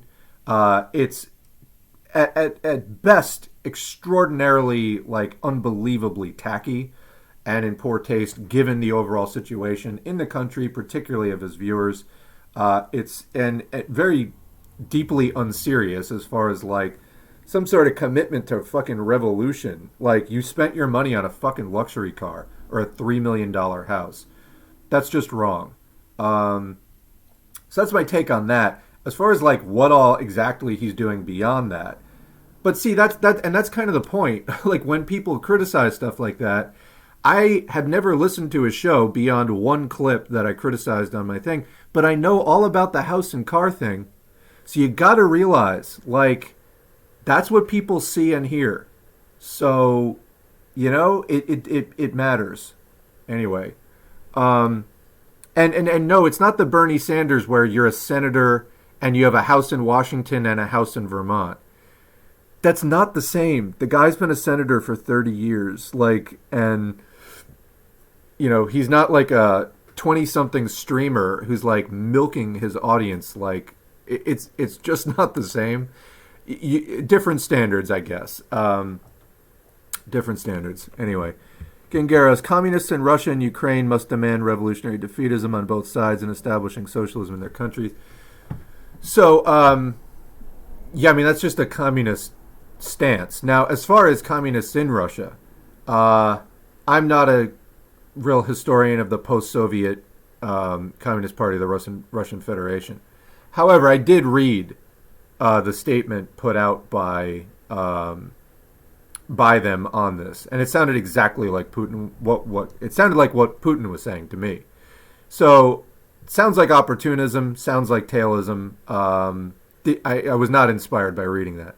That said, I did see on social media, and it's in Russian. You just have to hit the translate button if you don't speak Russian. And I did see some communist Congress people, parliamentarians, were speaking out against the war, that it needed to stop. I think that is the correct position, and not what I read in the statements. If somebody wants to correct me on that, if there's been some other statement, the one that I read was it did not seem like a communist position to me, based on my understanding of anything having to do with communism. So But again, is that surprising that you get a revisionist like party? That's kind of the like standard issue across all of the capitalist like world now is revisionism. So Amsterdam, I don't know. I think if there's any question about folks like Hassan and Vosh, it's if and how to use them. Come on, you can't tell me you can use Vosh in any way whatsoever. I mean, otherwise it's fuck them. Yeah, yeah. So again, I've seen enough of Vosh to say that's a fucking dumpster fire. There's absolutely no use for that at all, and the world would be better off if Vosh stopped broadcasting, unequivocally. Excuse me, I had to clear my throat.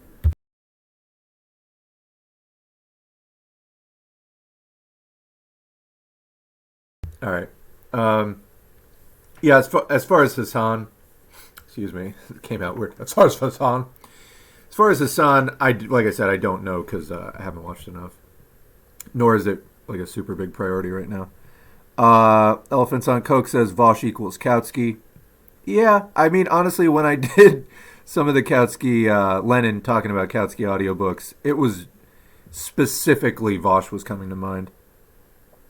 Uh, Amsterdam says learning enough to know the name Kautsky, but not enough to know how that equation makes sense. So, yeah, look at the Marxism Leninism Basic Study Guide playlist on the channel. Basically, if you look at the State and Revolution and the Proletarian Revolution and the Renegade Kautsky, as well as other works like the Second International and Opportunism, or I think it's Opportunism and the Second International, there's a bunch of writings on that. So basically, Kautsky was the one of the leaders of the Second International who betrayed the working class by telling them to fight for their bourgeoisie in World War One. Yeah. So, Charmander, I'd recommend checking out Marxist Paul's Socialism 101 series as well. Very accessible. I have not seen that series.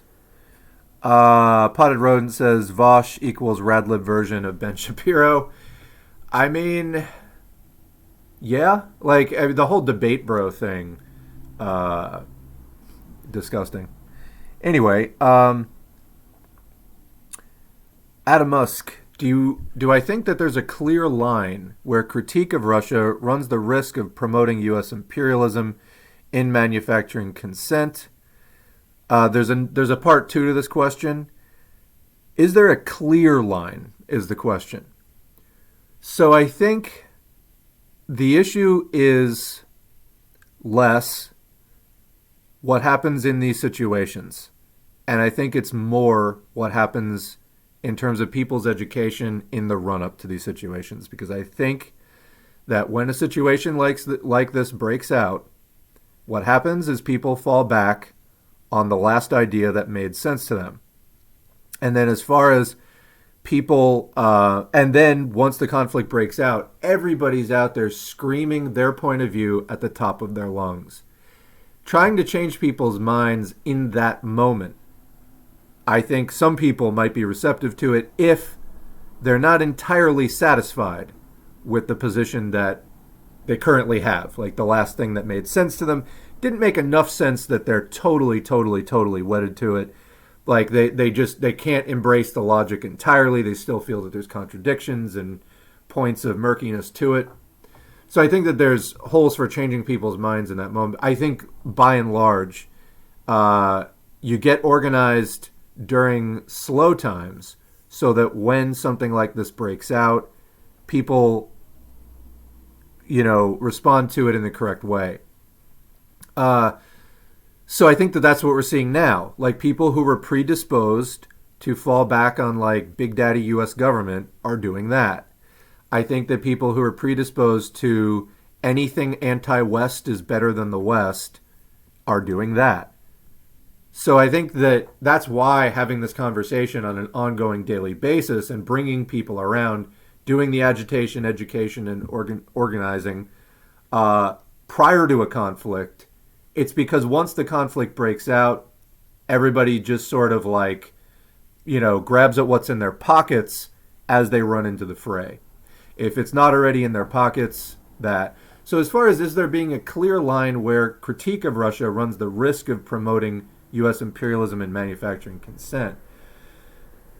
Well, let's start by answering, can that be done? Can criticism of Russia be used to make the U.S. look good? Yeah, if you frame it that way, yes. Can you criticize Russia? I mean, but what am I trying to say? You can't do it in a complete vacuum of U.S. led imperialism, because obviously it's a factor in the environment where Russia's operating. So you have to include a discussion of it. It's just like, I think you have to know the audience. I think you have to know, is this kind of a Radlib Sockdem audience that has not accepted that every time the U.S. does something militarily, it's a disaster. If you're dealing with people who aren't clear on that point, then I think you have to be a lot clearer about not reinforcing that and about combating that. Just like I feel like I'm dealing more with the Pat Sox, and so I'm coming down more on trying to correct that error of, everything anti-West is not automatically correct, just, moral, humane, etc. So I think you need to know the line in the audience. What is the bent that your audience? What is the prejudice of your audience? Or just where is whatever person you're talking to? Where are they coming to this? What's in their pockets? So anyway, that's my insight. Have I thought of doing any critiques of foreign communist parties like the Communist Party of the Russian Federation, who appear to not be seeking revolution? I mean, well, so I put up a post on Twitter the other day, literally yesterday, where I said the only clear Leninist position is, all caps, hey, what the fuck happened to the Soviet Union? Might want to get on that. So that's the thing, is like, oh, well, what's the Marxist-Leninist position on splitting hairs over XYZ? The Marxist-Leninist position is rebuild the fucking Soviet Union, or whatever thing makes sense to build in its place given current conditions. So as far as not seeking revolution, that's what I was saying before, is like, we should all be critical of that. And because I think that not seeking revolution is exactly what leads to this kind of, imperialist team sports kind of situation. It's like a substitute for revolutionary class struggle and doing that kind of organizing. It's a substitute for it, and in fact, it's antagonistic to it. Anyway, hopefully that's clear. I mean, as far as am I planning a major criticism of how every party in the West is revisionist, I don't know that I need to say that. I think everybody who's been doing this for any length of time knows that there haven't been revolutions, and maybe part of the reason for that is the parties suck. At the same time, this is, as I say this out loud, I'm questioning a bit. I don't want to demoralize well-meaning rank-and-file people trying to do something. At the same time, I think that there are major errors that need to be corrected. So, as far as any critiques of communist parties, foreign communist parties, I would do a criticism of CPUSA before I did that. And then I think, depending on how that conversation went, expanding it from there to, and maybe with the help of comrades in those countries, do, similar criticisms of other parties that don't appear to be seeking revolution. Because if you're not seeking revolution, what the fuck are you doing? That is the purpose. That is the purpose. So, anyway, which is why, although I don't agree with Maoists on everything, I like their spunk. I mean, you know what I mean? It's like, so yeah. And who knows, maybe the situation with Russia might push China a little bit to recoil in horror and take a step back and go, we've gone too far, I happen to think China is more than not knowing what it's doing and on track for building something that is constructive for the international working class. Many people have criticized compromises that it has made along the way, which for many people are far in excess of anything that they were expecting a socialist country to ever make. That said, for me, it hasn't entirely crossed the line, although for me, it also, there are points where I'm like, how do you justify that? That said, I think that overall the project is on track, but if we've got a major thing shaping up between Russia and China, China's got to make a decision, I think, which is, do I stand with one of the sides in this inter-imperialist conflict, or do I stand with the international proletariat, or we, not I, do we stand with the international proletariat? And, I know that the Belt and Road is supposed to be a material basis for more struggle, class struggle, getting people out of imperialism and so forth. I do not think that, for example, going to war with like Georgia and Ukraine and doing that kind of shit, I don't think that's anti-imperialist in any meaningful way that undermines the base of imperialism. I think it's more out of Russia's greedy, like capitalist self-interest. China, though, I do think is more sincere. That's my personal belief. And I think that maybe we will see a turning point for them where they want to continue doing their, international cooperative development.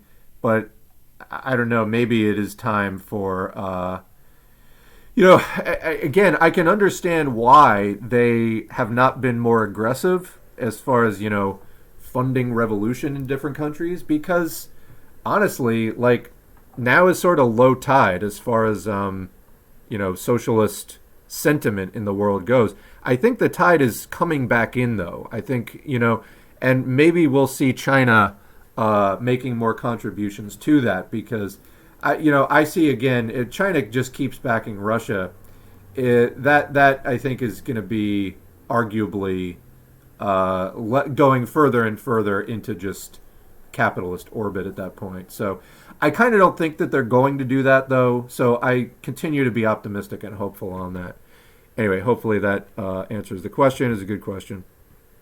Adiov, this is really educational, very refreshing and different from other so-called leftist streamers. Well, I'm at least trying to bring up points that I think are relevant that I'm not hearing other people bring up. So again, and there's videos. Just, you want to do something? Go on YouTube and just type in like Ukraine conflict or something. There are plenty of like half an hour or 20-minute or 40-minute presentations. Watch a bunch of them. Most of them are going to not be from a socialist perspective, but that's why you are trained as a Marxist. Apply class analysis to it. But I've seen several that explain pretty clearly what's going on, and I don't think there's any real anti-imperialism going on. I think it's just Russian self-interest from a capitalist perspective. Anyway. In other words, educate yourselves, because what I see, okay, you've heard about 2014. Fantastic. Anything else, or was that the only talking point that somebody filled your head with? Okay. Amsterdam says, the Patreon will be on again if you get the job you're interviewing for. Well, no hurry, but I do hope you get the job for your own sake. So Paul Connolly says S4A is a great channel for learning about Marxism. I do what I can, and I don't think your diet should be solely S4A. Paul Connolly says the Marxist Project on YouTube too. I'm aware of them. I don't watch a lot of YouTube, so unfortunately I haven't watched a lot of these channels. Probably the ones I've seen the most are Hakeem, some of you Gopnik, some of Second Thought. People keep mentioning Rev Left Radio. I happen to listen to the Rev Left Radio with JT Chapman from Second Thought, and though I tend to really like Second Thought, I think that JT and I are doing really different things. The topic of that podcast happened to be, quote, convincing conservatives, and I have to say I disagreed quite a bit. I think that a lot of conservatives truly do not want to learn, are narcissistic, and chauvinistic to an incredible degree. And many of the ones who, do end up calling themselves Marxists are mostly unvarnished conservatives at heart. This is a big problem we're seeing with the PATSOK thing. So, yeah, anyway, I want to, that said, I like a lot of Second Thoughts. I mean, mostly I like Second Thoughts content, and I'm glad that they have such a large audience, but I think that they're doing more sort of like that mass market, and that needs to be done, content. I think what I'm doing is a little bit different, and I think that when you get down to the nitty gritty of like, who was Kautsky, what did Lenin say in this situation, there's a lot less room for like sort of broad agreement on things, and I think that's where the rubber meets the road of like who actually internalized Marxism and who is just sort of wearing the T-shirt. But anyway, that was a random. I do not mean to be taking swipes at J.D. Chapman. It just happened to be that was like the only episode of Rev Left Radio I was listening to. Anyway, point being, there's a lot of stuff out there. I just often do not have time to listen to it. But yeah, like Hakeem Luna Oil, listen to sometimes. I'm trying to think. I know there was something else I stumbled onto recently that I thought was pretty good. I'll have to keep you in suspense because it's not coming to mind right now. Anyway, what else do we have here? So, Green Key or Green Kentucky says, does Russia have a military-industrial complex of some kind? I mean, it hasn't. It has a military. Gone are the days of like, just like sort of militias standing around. Like that's not really the case today for major countries. They have militaries. Russia's military is. I was just looking at this article. This is from boingboing.net article from April 20, 2021. 420. Anyway, the article is called U.S. Policing Budgets Would Rank as the World's Third Highest Military Expenditure. And basically, yeah, so the U.S. military has a budget of $731 billion. And then China has $261 billion, so roughly a third. Then U.S. police, $118 billion. So making U.S. police the third largest military budget in the world. After that is India at $71 billion, and then Russia, at $65 billion. So it's, as of last year, the fifth largest army in the world. I don't know beyond that, like what you would want to go into as far as like, do they run wars for profit? I mean, it doesn't look like yet at this point, but again, they just are pulling themselves together after like 30 years of tanking, and then trying to scrabble some sort of social and economic order back together again. Let's see. I just lost my place in the chat, so this will take a second to get back up there. Let me just say, so far everybody is adhering to the rules of the chat, so thank you for that. Boy, is there a lot of chat. Okay, all right, found my place, or at least I went past my place, so we're honing in. All right, White Riot 906. I've spent the last 3 days feeling like my brain is going to melt watching people suddenly care about civilian casualties of war after the U.S. just spent 2 decades of war at war and continues to bomb multiple countries. Yes. Yeah, so 98% of those people have never even raised the slightest bit of concern for the people in those countries. Excellent point. Thank you. So retweeting a bunch of stuff about this. There's so much to talk about. It's hard to hit it all. But the exact same day that Russia, and again, so many people were raising this like, see, it's not that big a deal, or why can't Russia do it? I'm just like, oh. The same day that Russia attacked Ukraine, Israel struck Syria, and the U.S. bombed Somalia, I believe. And this is, let alone everything that's going on in Yemen and all over the place. Palestine. So,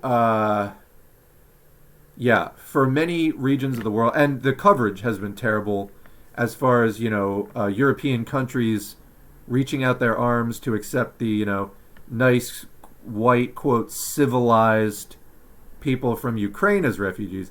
I think it was the leader of Bulgaria, maybe, that was like, oh, yeah, well, like, the Ukrainian refugees are nice. It's not like the normal kind of refugees we get.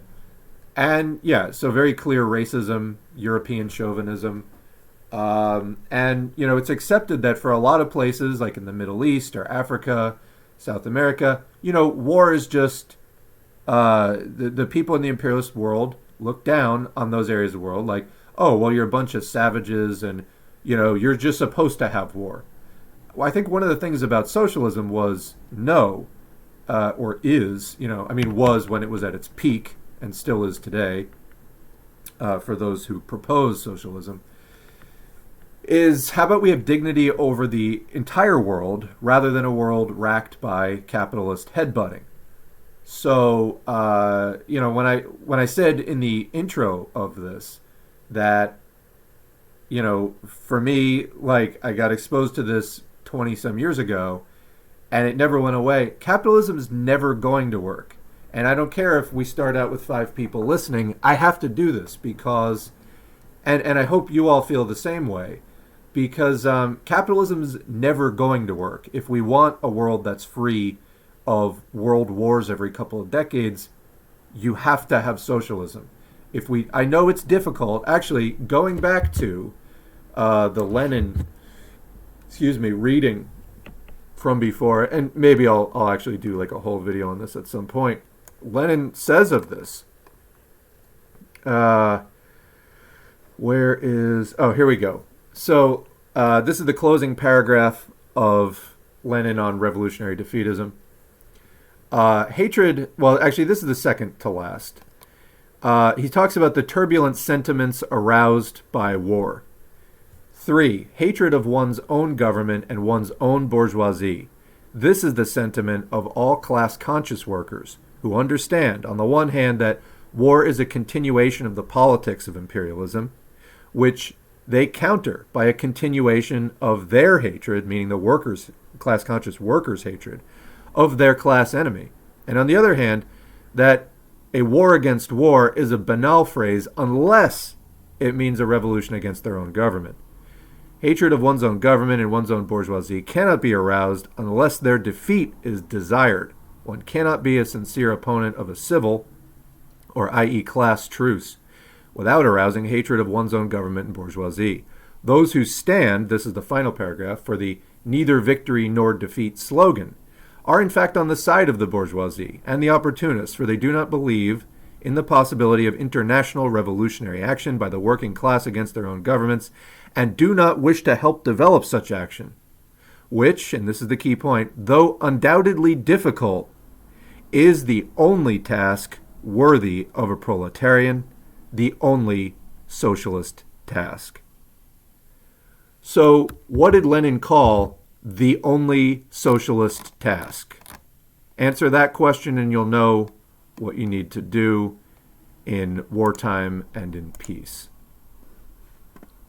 So, Health Revolt says, I hear people act as if we are already going to war with Russia.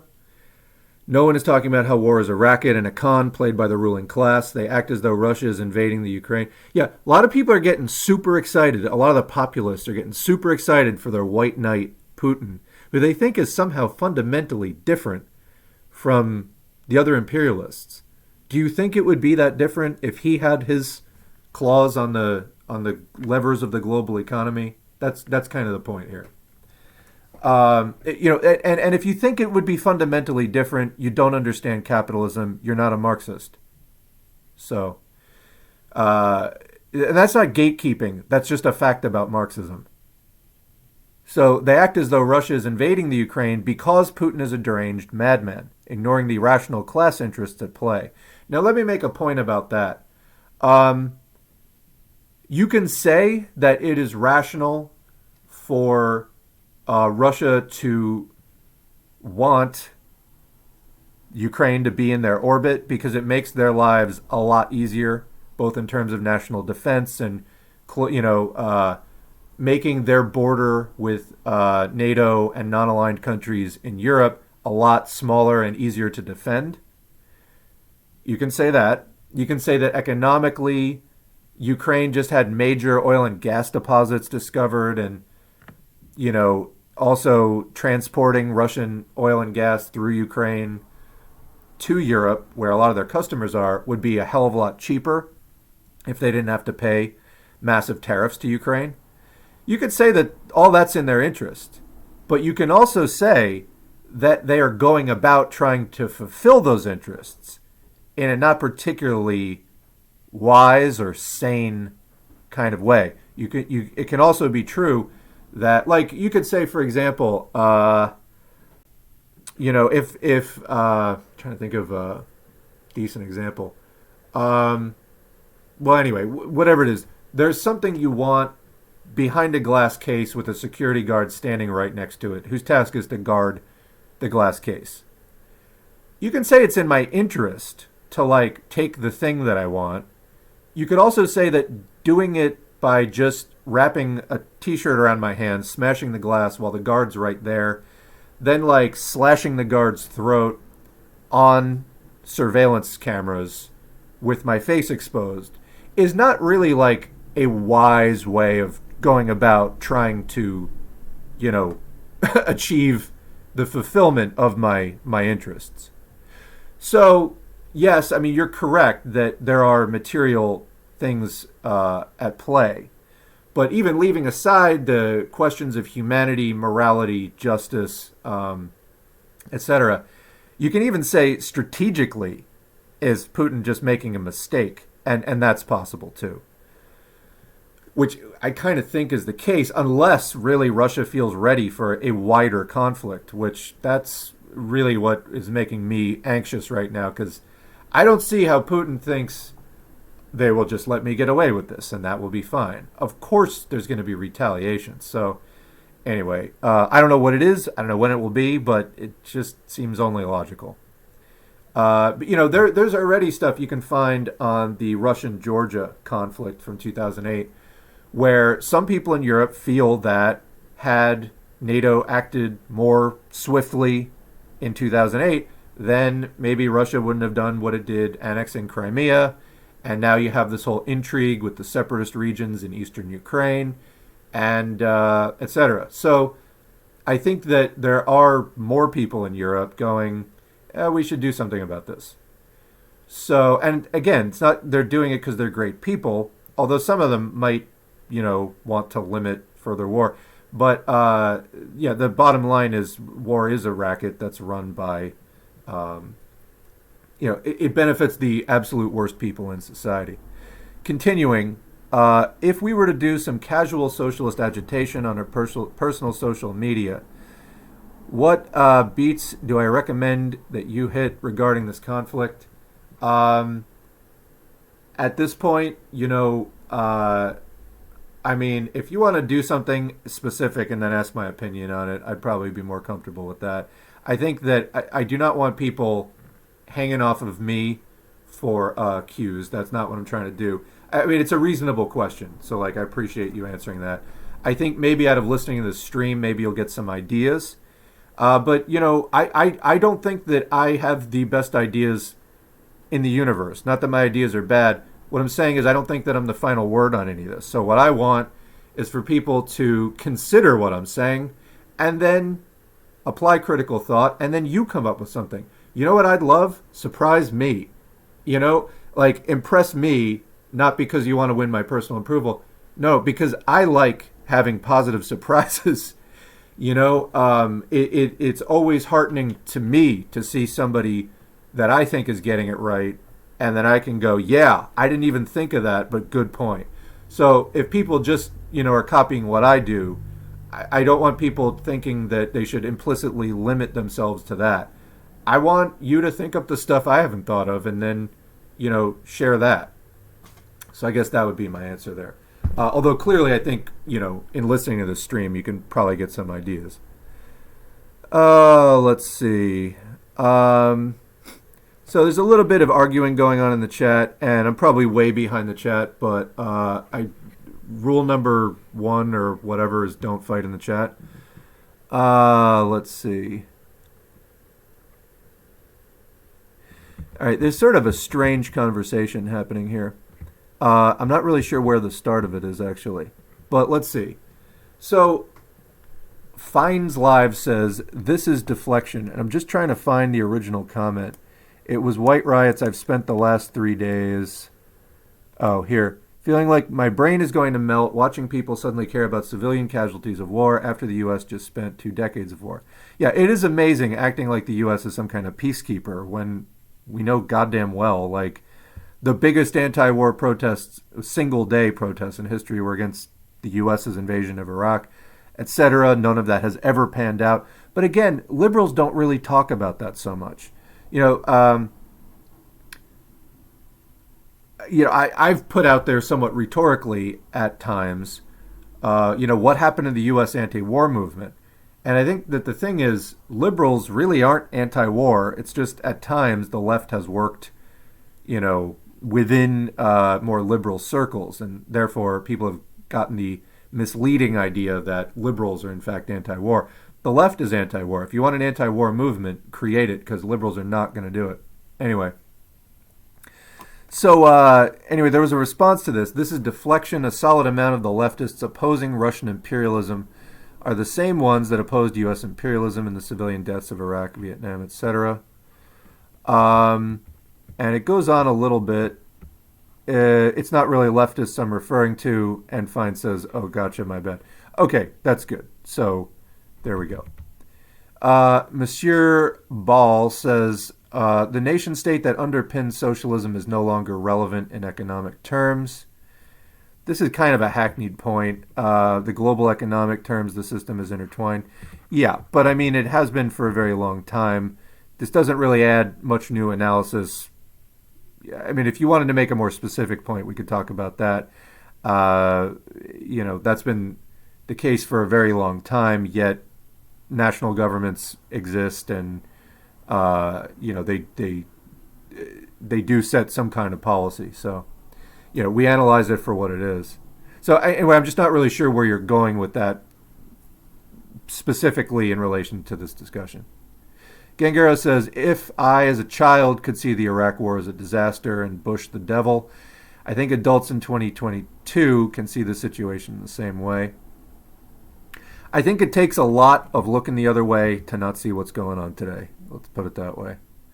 Red Wizard, the intense Russophobia has been fuel to the fire about Putin. Yeah, I mean, as far as Putin is like this, madman or whatever. Again, that's not to say everything he does is particularly wise, humane, just, etc. Often not really the case. But yeah, there's sort of this intense hysteria about how he's just foaming at the mouth, sort of madman. I think people, the comment continues, should check out Stephen F. Cohen's interview from 2018 about Russia and American relations from the Real News Network I remember that guy. He's, the Russia expert. It's been a long time since I've watched that. So anyway, I'll make a note of that. But I don't know. I'll tell you, I banned more people on Twitter and elsewhere in the last few days because, God, the amount of and I'm sure they're not bots, but people with just sort of empty talking points justifying Russia. It's just, again, I see this as the lead up to a much wider conflict, and I think people are just asking a lot of the wrong questions. Elephants on Coke. I just learned 14,000 people have died in the Russia-Ukraine conflict since 2014. Yeah. So, Gangaros, Putin used fascist genocidal language to claim Ukraine isn't a nation. I take this language very seriously. Yeah. So, as far as that speech goes, this is a good point. If people haven't seen the speech in question, if somebody can post a link to that in the chat, that would be great. Just save me a little bit of work for when I repost this stream. I think that is important to understand, so I agree with you. And again, that's not to say, the U.S. doesn't do similar things, but again, it's not the U.S. that invaded Ukraine. So anyway, Kim Jong chills. From what I saw, Germany is sending arms to Ukraine, and the U.S. has drones in the area too. Yeah, so this is something I saw a few articles about, but it's been very hush-hush as far as I can tell. They've not been hyping it. The other thing that I've seen is that the U.S. has refused to meet with Russia and the Ukraine about a ceasefire until Russia ceases fire. So that's like the U.S.'s terms, and this kind of leads to the criticism of NATO, leaving Ukraine out on a limb here, that they're not really backing them, and that's accurate. So, but as far as what the response is going to be next week or this weekend, who can say? It's not going to be good though if NATO escalates. It's really not going to be good. Because NATO, I think quite pointedly, has been avoiding direct military conflict with Russia. It could keep in mind the overall global economic context. The U.S. and Western Europe are giving up on COVID. Perhaps this is why, because they don't want people concerned about survival. I mean, the long and short of it, they don't want people thinking about public health. War is obviously a disaster for public health. So this could be one of the reasons that they've been backing off of any kind of COVID protections and really ramping up. Like the CDC basically just now, there's that leaked audio of the CDC director, Walensky, like masks are a scarlet letter in the pandemic. They remind people that the pandemic is going on. Like, you're the head of the CDC. The fucking pandemic is going on. What are you talking about? So backing off of that could be, in preparation for focusing on some kind of military thing. I don't know. I mean, obviously, like, the big bourgeoisie has not really wanted to deal with the pandemic properly. That much is obvious. But the backing off of it right after Omicron makes virtually no sense whatsoever. Like, we just had as many cases in the last 2 months as we had like up in the pandemic up to this point. So as far as what the response is, NATO and the U.S. have been acting really just shaky lately, and I'm possibly preparing for this as why, or part of the reason. Green KY, I have heard Ukraine troops have been training with NATO troop quite often before. Yeah, they have been joining in some of those exercises because understand that prior to joining the EU or prior to joining NATO, there are sort of like lower tiers of strategic alliances and political alliances. And Ukraine, I believe, is in some of the lower tier ones. Now, Russia has its own. It's the CSTO. And if Ukraine were in that, Russia would have like great border protection. They would have like a buffer between them and Europe, and even the borders that they have with like NATO powers would be extremely limited and easy to defend. With Ukraine not in there, Russia's like very, very exposed, both sort of in a concave way in the Ukraine hollow, and then in a convex way with Belarus protruding out into Europe. So anyway, yeah, Ukraine has partnered with NATO in training and things, but NATO is, at least as of now, been leaving them high and dry. That said, once NATO steps in, things might escalate to the point where everybody wishes that they had stayed out. We just don't know at this point. Obviously, what we need is for the conflict to stop. We need a peace deal. The Minsk agreement and all of the measures around like ceasefire in the eastern separatist zones have failed, largely because Russia, I would say, put impossible terms on the Ukraine. Basically, their terms for backing off were not things that the Ukraine... It was like all risk for the Ukraine, and it didn't make sense. That's why Ukraine could not go along with the Russian, demands. And so that conflict kept going on. And then people have been wondering, and all the analyses that I've seen of like, if Russia steps in, would they just take control of, would they just like recognize the seceded territories in eastern Ukraine, and then would they there sort of like pacify the surrounding zone and basically enforce a ceasefire with like military occupation of formerly eastern Ukraine territory? So that was one possibility, which even that is very aggressive. What they actually did was they struck all over the country. This was like a level beyond what any analyst, because again, I was watching these videos from like earlier this month. This is what they actually did is a level beyond what anyone was expecting them to do, what anyone even considered was a reasonable possibility. Why? Because it's stupid.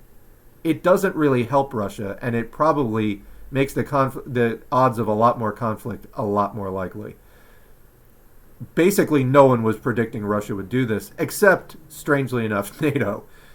Did they actually know something, or was this just finally the fifth year, in a row they got it right? I don't know. But yes, you're correct. Ukraine troops have had some joint trainings with NATO troops, because joining NATO there's other lower tiers of it.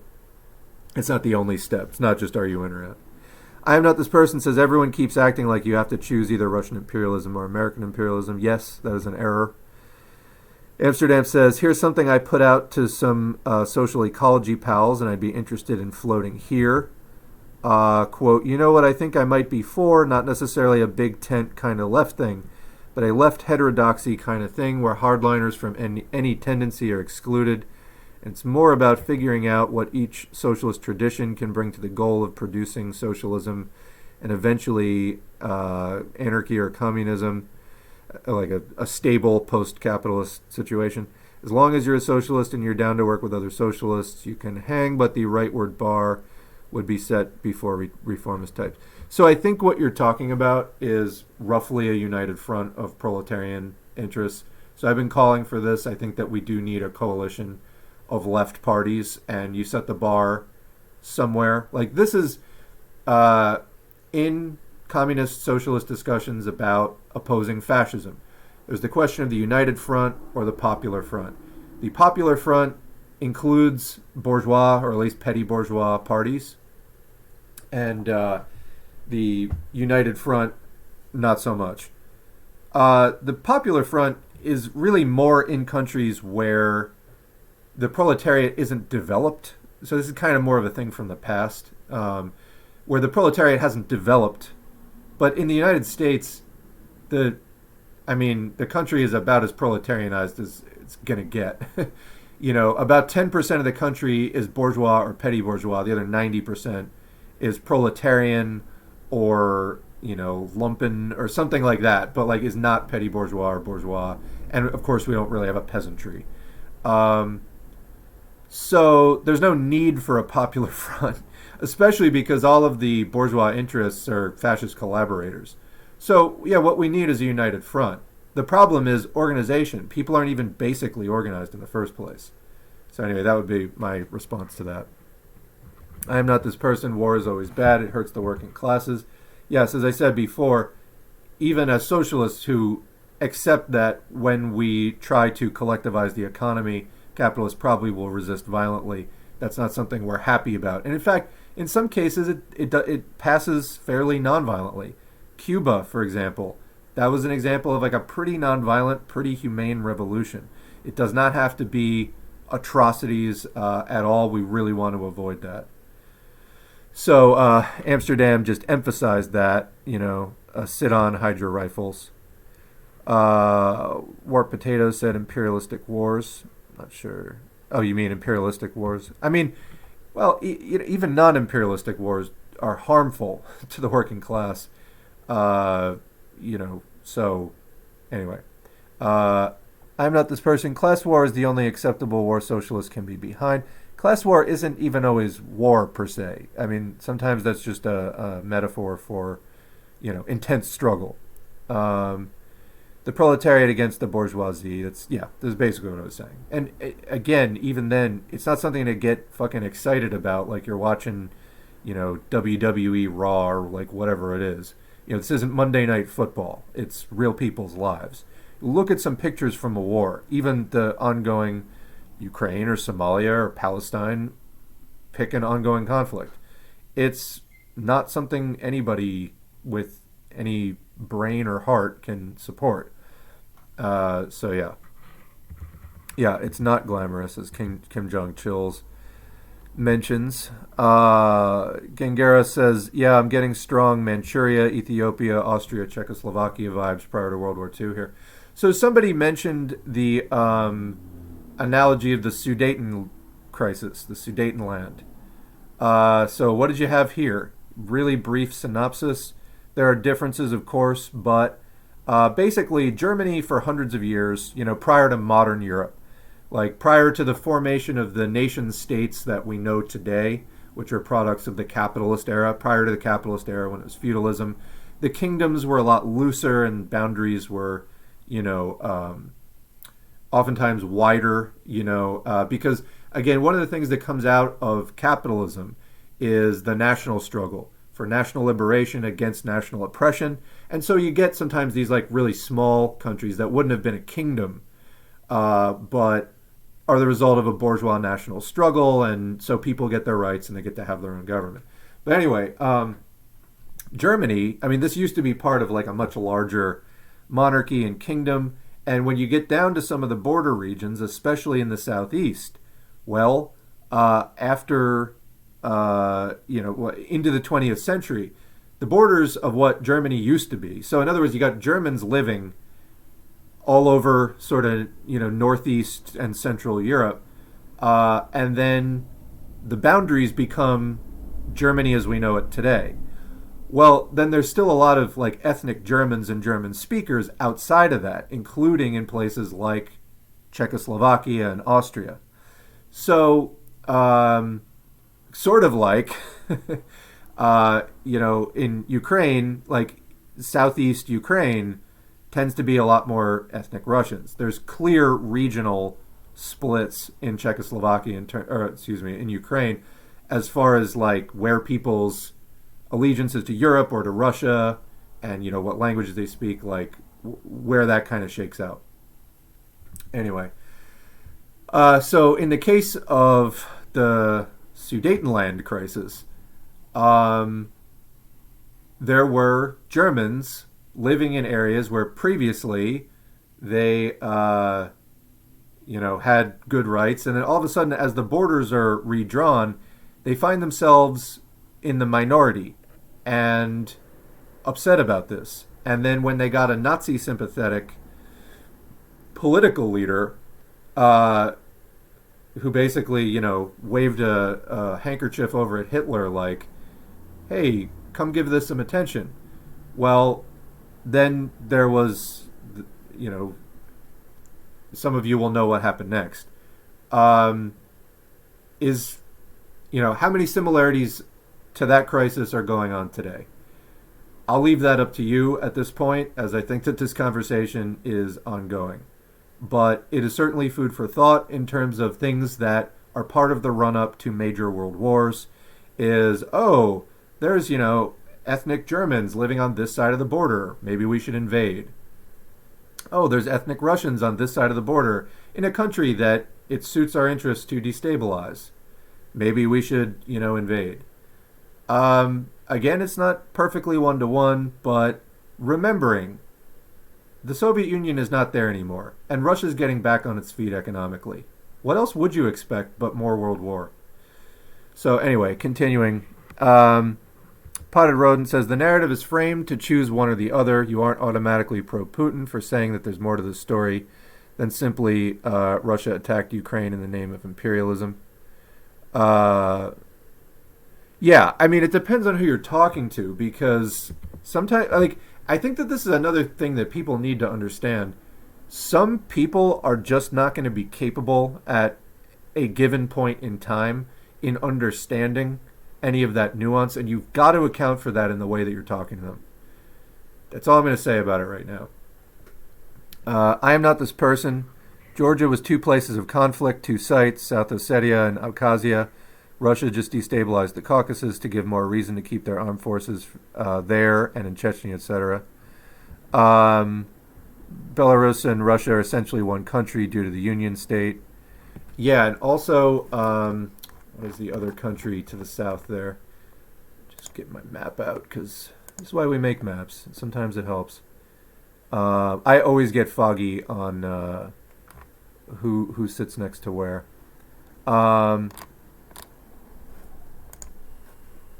There we go.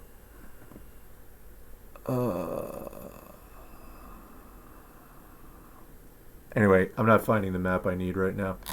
But, yeah, I mean, you're right. I'm not sure exactly what point you were going for there, but it was also two separatist regions, very much like is going on in Ukraine today. Continuing. U.S. and Canada have their own Nazi problems. That is absolutely correct. Super Gores says, responding to Kim Jong-chil's, I think it's a sense of despair in life in general, but I agree. When shit starts, people will disregard hoping for a war.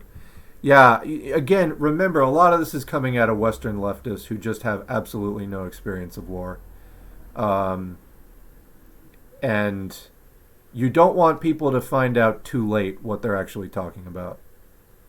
So anyway, I'm not this person. Putin just made all of U.S. imperialism's cases for them, sadly. Now the U.S. and NATO will use this as an excuse forever.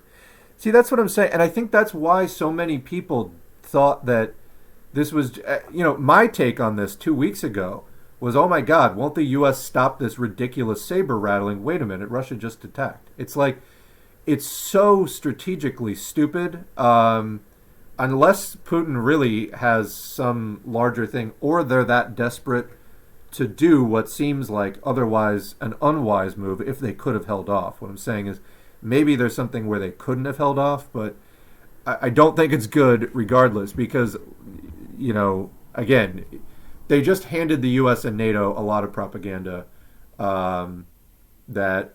And in the end, what's the outcome? This ends up being really divisive for the average working person who is predisposed to thinking in terms of picking a side. That's something we as socialists are trying to work against in the first place. That's bourgeois thinking that, proletarians take their cues from. We're already trying to fight against that. It makes the U.S., especially for, the short attention span, short memory public, who have forgotten how many wars the U.S. has been in across its entire history, to be like, I don't know, maybe it'll be okay this time. I'm not excusing that kind of ignorance, but it is a fact of what we're dealing with, of people we're trying to educate. It's really, it's difficult. It made a hard task even harder, in my opinion. Red Wizard, the biggest threat is not LABD war. Oh, land war. Damn typos. But nuclear response. We got subs who are at the ready to launch missiles if anything goes wrong. And then I see the correction of land underneath in the next comment. Yeah, I mean, there's been reference to nuclear war. This is a pretty insane time. I'm not this person said literally Haz's friend Logo, not heard of this person, called himself a right-wing Christian communist. I mean, just give up, give up at that point. If you hear people calling themselves right-wing Christian communists, ridicule, I think, is the only reasonable response. I'll leave it there for now. There's probably other reasonable responses, though. Amsterdam says, how anyone falls for Caleb Maupin is beyond me. The only reason I can think of is if he's literally the first guy you find when you get into socialism. I think a lot of people can't be bothered with uncomfortable thought. So this is part of what I was saying before about the convincing conservatives issue. I think people sometimes overestimate, how deep that convincing runs. And so you get people who are like, oh yeah, this guy who's also like a Christian conservative, he says he's Marxist, so I must be a Marxist. And it's like, no, it's like that meme of like the King of the Hill Christian rock meme. It's like, you're not making Christianity better, you're making rock music worse. Yeah, you're not making conservatism better. You're making Marxism worse. Anyway, squinting at my screen here that I've been staring at for two and a half hours now. Caleb Maupin really is a Nazball Duganist, though. Like, would he be posting all of this even if he wasn't hired by RT? I think he probably does sincerely believe it. The overall presentation I get from him, it strikes me as sincere. Yeah, it does. Hang on one sec. I got to make sure I'm recording this. I want to make sure I still have disk space.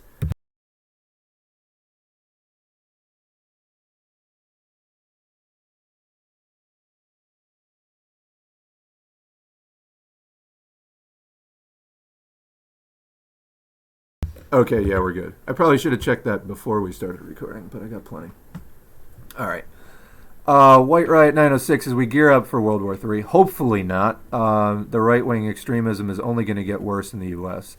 Yeah, so in other words, as I think you can say, as tensions of any kind increase, be they economic, whatever. I mean, and again, that's what's driving the push for World War in the first place. Oh, that's what I was saying before. I didn't even finish my point about COVID. There's so much fucking happening right now. It's insane. Blah, blah, blah. And I lost the point again. This is a slippery point. I just lost it twice. Oh, yeah. Why World War now as looking like more likely now than it has been ever? I hope it's still not likely enough to actually happen. You know, I hope we're not breaking through into that. But you can say it's maybe closer than it's been. COVID. Excuse me. So 2008 was something that was described as a, quote, global financial meltdown. I would posit that, you know, they took some regulation, not nearly enough to fully prevent it, but they took some regulation to try to stave that off. And the Federal Reserve Bank of the United States started using brand new tools to try to prevent, the kind of crash that, again, you know, meltdown level crash of 2008, like the 4.2 trillion in reserves. That's like a new thing. Prior to that, there was nowhere near that much in reserves. They basically began that practice after 2008 effectively. They're trying to avoid a complete economic crash and depression. And, you know, this may be a factor in all these tensions as well. Somebody who's more of an economist than I'm sure can go into more detail on that. But we know that that's a general principle, is, you know, things started to crash at the beginning of 2020 when COVID first hit, and then strangely, prices just kept going back up and up and up and up. It's artificial. We're living in a complete bubble right now, and they're trying to bulletproof that bubble. It's not possible indefinitely. The only question is when it pops, not if. So prices are already at the point where they're unaffordable for most people. They're only going to keep going up because that's what capitalists need. The kind of, I said on the last stream, I think, you know, as I was saying, the kind of correction required here.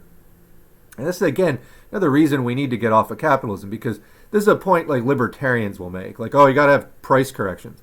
Yeah, the problem is that in the price correction, people's lives get wiped out as, you know, the prices come back down into where they're supposed to be.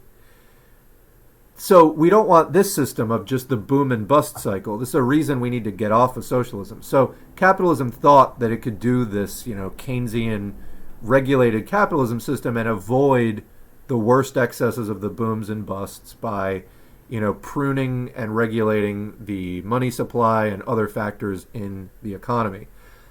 I think that what they're winding up doing is making a bubble such that when it pops, there will basically be nothing recognizable left. This could be a factor in the military tensions right now. Anyway, continuing the comment, the right-wing extremism is only going to get worse in the U.S. I couldn't agree more. It's already extremely bad. Again, another reason to get organized, because the Democrats are not going to do it. They will point it out and they will fundraise off of it. They will not functionally address it or deal with it. And, you know, we have a double hard job as the left, which is you have to fight fascism while also fighting the Democrats who are trying to get in our way. So, but it has to be done. You see, it's as Lenin said, difficult, but the only task worthy of a proletarian. Now that Russia's done something to validate U.S. warmongering to the average person, any dissent against war is going to become increasingly radical and unacceptable. Again, yes, it's going to, this is, you look back at World War I, for example, it was like treason to speak out against the war. This is also addressed in Lenin's piece that I put up this week, which, again, I'm kind of glad. I wish I could have put up more content, but that really was the piece of the week. What is the actually proletarian thing to do is during a war, you reach out to your proletarian brother or sister across national lines against the bourgeoisie, but the bourgeoisie considers that treason. And he makes the example in there of how the Italian socialists were talking about a general strike, and the bourgeoisie said, hey, if you do a general strike during a world war, we're going to consider that treason. And from their perspective, it is, because they need the workers to make all their shit for them so that they can have workers kill each other. But it's not in the workers' interests. So, yes, you can expect more and more crackdowns on that as the bourgeoisie tries to wrangle the population into war support. And because now we're leaving the territory of beating up defenseless nations for their resources, now it's bully fighting another bully. It's a whole different ball of wax. So I hope that's clear. Health Revolt. And by the way, I just want to say thank you for all the comments. This is a really good chat so far. I really appreciate everybody contributing constructively like this. I'm just going to take another sip here. We're at 2.5 hours. I'm probably going to do another half an hour. So this is a good chat, and I think we all have a lot on our minds today. I know I do.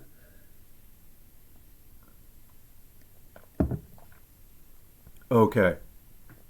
Health Revolt. I oppose Russia's imperialist expansion, but I notice the selective white supremacist xenophobic empathy towards white Ukrainians versus the last 6 African and Middle Eastern countries the U.S. has invaded. Yeah, was it you who was asking for tips on, like, points of propaganda? I mean, that's one. It's not really like a root level issue, but it's a tricky situation. I think that is an important point to stress in, anti-war propaganda. We're not just concerned. I mean, the thing about Russia-Ukraine has the added dimension of it potentially leads to inter-imperialist war, making it a lot more dangerous. Of course, this has been creeping up, like Syria. The U.S. in some ways has not leaned as heavily on because of Russia's presence. You can see this kind of shaping up. Again, I think it's a mistake to say Russia is anti-imperialist. I think it's a massive, laughable mistake. But, there is another dimension to this, which makes it more dangerous, which is leading to inter-imperialist conflict, just in terms of the sheer amount of damage it can cause to the entire world. But yeah, I think that's a good point to include in anti-war propaganda. Red Wizard says, nobody has an appetite for war, but it also isn't safe at all for 2 nuclear powers behaving in this belligerent manner. Yeah, again, we still haven't really seen the NATO response to this yet. So far, they've been very hands-off. I think it's clear that, and again, this isn't support for NATO, but just trying to, look at what's their interest in this and how would I respond if I were them.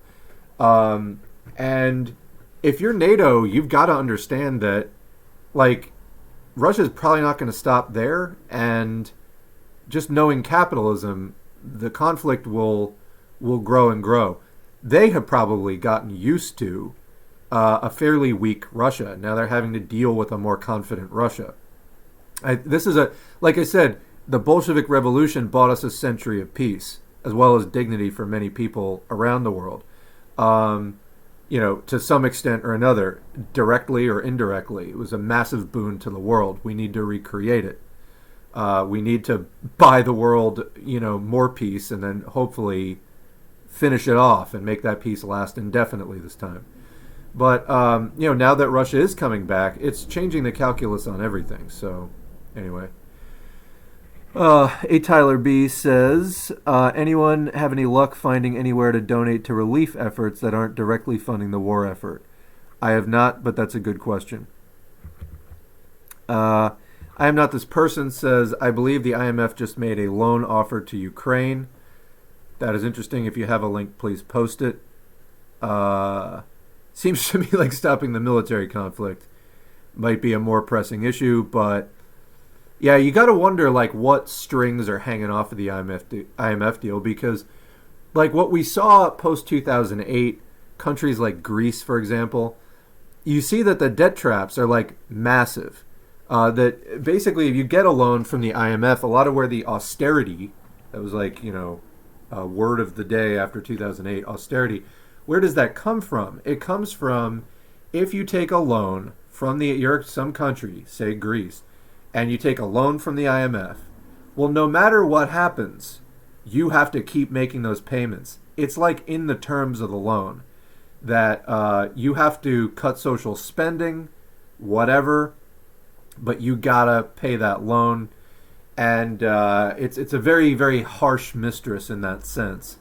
So that's one of the reasons that Ukraine, even though they're generally interested, I mean, a majority of the country generally is interested in aligning with Europe, they have not taken any of the terms offered so far, and there's been part of that's been due to resistance since 2000. There's been intrigues of like the pro-Russia side versus the pro-EU side, but also even the pro-EU side couldn't really get a good deal. So like had they taken some of the existing deals, it would have really fucked over Ukraine like badly. Like yes, they would have gotten some of the perks of Western development, but also it would have probably been a lot of austerity. The other thing, also people ask like, why doesn't NATO, why is NATO keeping them in this like netherworld?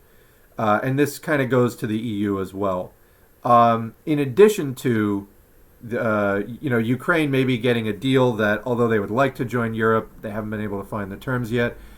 What also happens when a more economically troubled or just less prosperous region joins an alliance like that? So this was the story of reintegration after 1991, was all the Western European people didn't want the, quote, dirty, poor people from the ex-socialist countries flooding in and like, quote, mooching off of their prosperity. So this is like another thing. They don't want to let just anybody in because they fear migration. And that's, of course, a chauvinistic, self-centered thing on their part. But it's a factor here. So it's also one of the reasons why NATO and the EU have been leaving Ukraine dangling, is like they don't want more Ukrainians in their country because that's the way that they look at it. So anyway. Amsterdam said, jogging your memory, you said something about the left consisting entirely of 25-year-olds. I mean, not entirely, but, that's the time in people's lives, just developmentally, when you start really thinking about the world, is like your 20s. It's like, early in life, your world is like, your primary caregiver. Then it's, your sort of like family. Then it's your maybe class of school children. As you get older, and particularly as you get in your 20s, you start really considering more of like your place in society and things like that. And of course, developing that awareness today can be pretty jarring. But what I was saying is like, it seems to be a narrow window of people becoming aware of that, becoming interested in social justice, and then sort of, getting the house in the suburbs and forgetting about the whole thing. Anyway, continuing. Yeah, I think for most folks, the minute you get married and have kids, your priorities change so radically that any serious political struggle is put on the back burner and eventually forgotten about. I see it with my brother. He was never more than a progressive liberal, but I've heard increasingly reactionary shit from his lips as he goes deeper into the family thing, or family/career thing. Yeah, more to lose. I mean, people talk about, yeah, I agree. Actually, I think that point's pretty clear. I agree. Just times two. Ditto. Kim Jong Chills, I want to call the IMF and ask for a loan for myself. Jokes on them. I'll never pay it back. Actually, jokes on you, because then they'll kill you. No, like, Okay, so actually that raises the question, though, of what happens if a country takes out an IMF loan and, excuse me, my nose is getting like stuffy, so I'm kind of talking through my nose here, but what happens? I was talking about, how the IMF demands austerity. What happens if you don't do the austerity thing? Then you get couped. So yet another problem of going the IMF route. So you either get stuck in the situation where you're paying, debt as your first priority. You have to cut all the social spending, and then if a leftist movement comes into power, that's when you get couped. So that's basically that's the basic game plan. When people try to compare like China to that, it's not even. Again, I don't even think it should be mentioned in the same sentence. They just don't do things like that. It's not even remotely the same. Anyway, DeFerro Kohol says, shouldn't we, if we're from the West, try to influence what we can to help Ukraine? Meaning, force our governments to uphold the NATO expansion promise for a troop withdrawal. Yeah, so that's the one piece that I was not able to prepare so much prior to this. Force our governments to uphold NATO expansion promise is the details on that, and to be able to speak to that. I have seen conflicting things on that so far. And as far as like, what exactly was in that expansion promise, again, it's NATO. They're not accustomed to like having to keep their word. But yes, peace by all means. If the NATO, holding to the NATO expansion promise is, sorry, I just totally blank because I started thinking about something else. If the NATO expansion promise, like holding them to that, is going to help slow things down, I guess playing devil's advocate for a minute on that point. So bottom line conclusion: yes, use it if it's going to help the shooting stop. Yes, but devil's advocate for a minute. How much is this truly why this is going on? I guess that's just. I'm not totally satisfied at this point on the question of, Russia keeps saying, well, NATO expanded and that's why they're doing this. I don't know. Is Russia entirely justified in saying that? They don't want countries around them associating with NATO. Is it their right to say that? So, again, I'm not satisfied one way or the other on that. So it could be effective and it could not be. Because like I said, again, a majority of the people, according to public opinion polls in Ukraine, over this entire time period, have wanted. Maybe there's a few time periods where there wasn't, but particularly as of recently, it's been between 60 and 70%. Maybe the lowest was 55%, but a majority of Ukrainians have wanted that affiliation and are more for Europe than for Russia. So what do you say to that? Russia doesn't want you to, so you have to not. And then again, does NATO rethink what it is?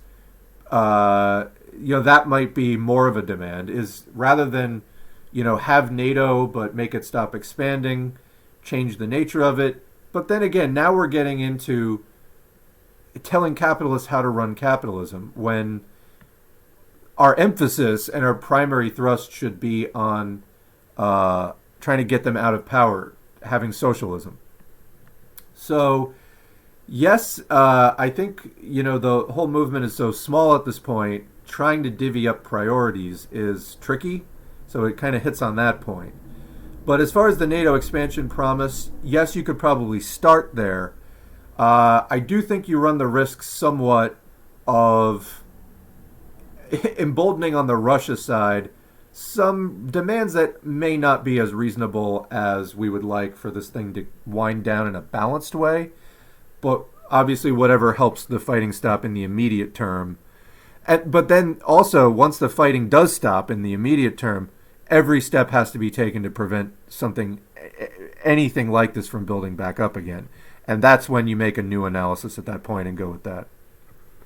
Consent van, cop watching Vosh forever. There was that funny thing of the... somebody had a picture as they were driving past a cop car. The cop was in the cop car watching Vosh on the laptop. And then the jokes were, of course, one of two things. Either the cops just love Vosh because they align with his politics, or they're investigating Vosh. Amsterdam says, oh, that was about being Paul's patron. Okay, never mind that. Let's see. Super Gore is Vosh an anarchist in what world? In Vosh's world, and in the world of many of his followers. Vosh will variously call himself a socialist or an anarchist. I think his profile says he's a libertarian socialist, which basically means left anarchist. In his world, but not in. That's why I said I think you can find more radical anarchists that will have better takes than Vosh, at least. Although seem to often run up against the agreeing with the U.S. State Department thing. That seems to be a huge trend, whether or not they're better than Vosh. Amsterdam, yeah. No, I know $10 is a lot to a lot of people. It's a lot to me. So, Charmander, do I think this anarchist wave in the U.S. will fade away as more of the actual workers turn to socialism? So, I'm assuming that's a typo of the workers turn to actual socialism. I hope so. I hope so. I think anarchism is, kind of this. Sorry, I'm scrolling through the chat if you hear like tapping on the mic. Trying to find my place in the chat because I lost it. Where it is. Wow. Oh, let's see. Yeah, I lost my place in the chat. So actually, we're at 2 hours and 50 minutes, so I might just wrap up here. And, there's a lot of chat, so I think what I might do is do like a second video just replying to the chat later on, because there's like a ton of chat left. Anyway, I'm trying to find the rest of that comment so I can finish responding to it. Where even... Here we go. Finally found it. Do I think that the anarchist wave in the U.S. will fade away? I hope so. I'm not sure yet. But I really can hope so. Again, I think that socialism continues to suffer from this PR issue. I think the biggest thing is the Pat socks right now. I think people realize that.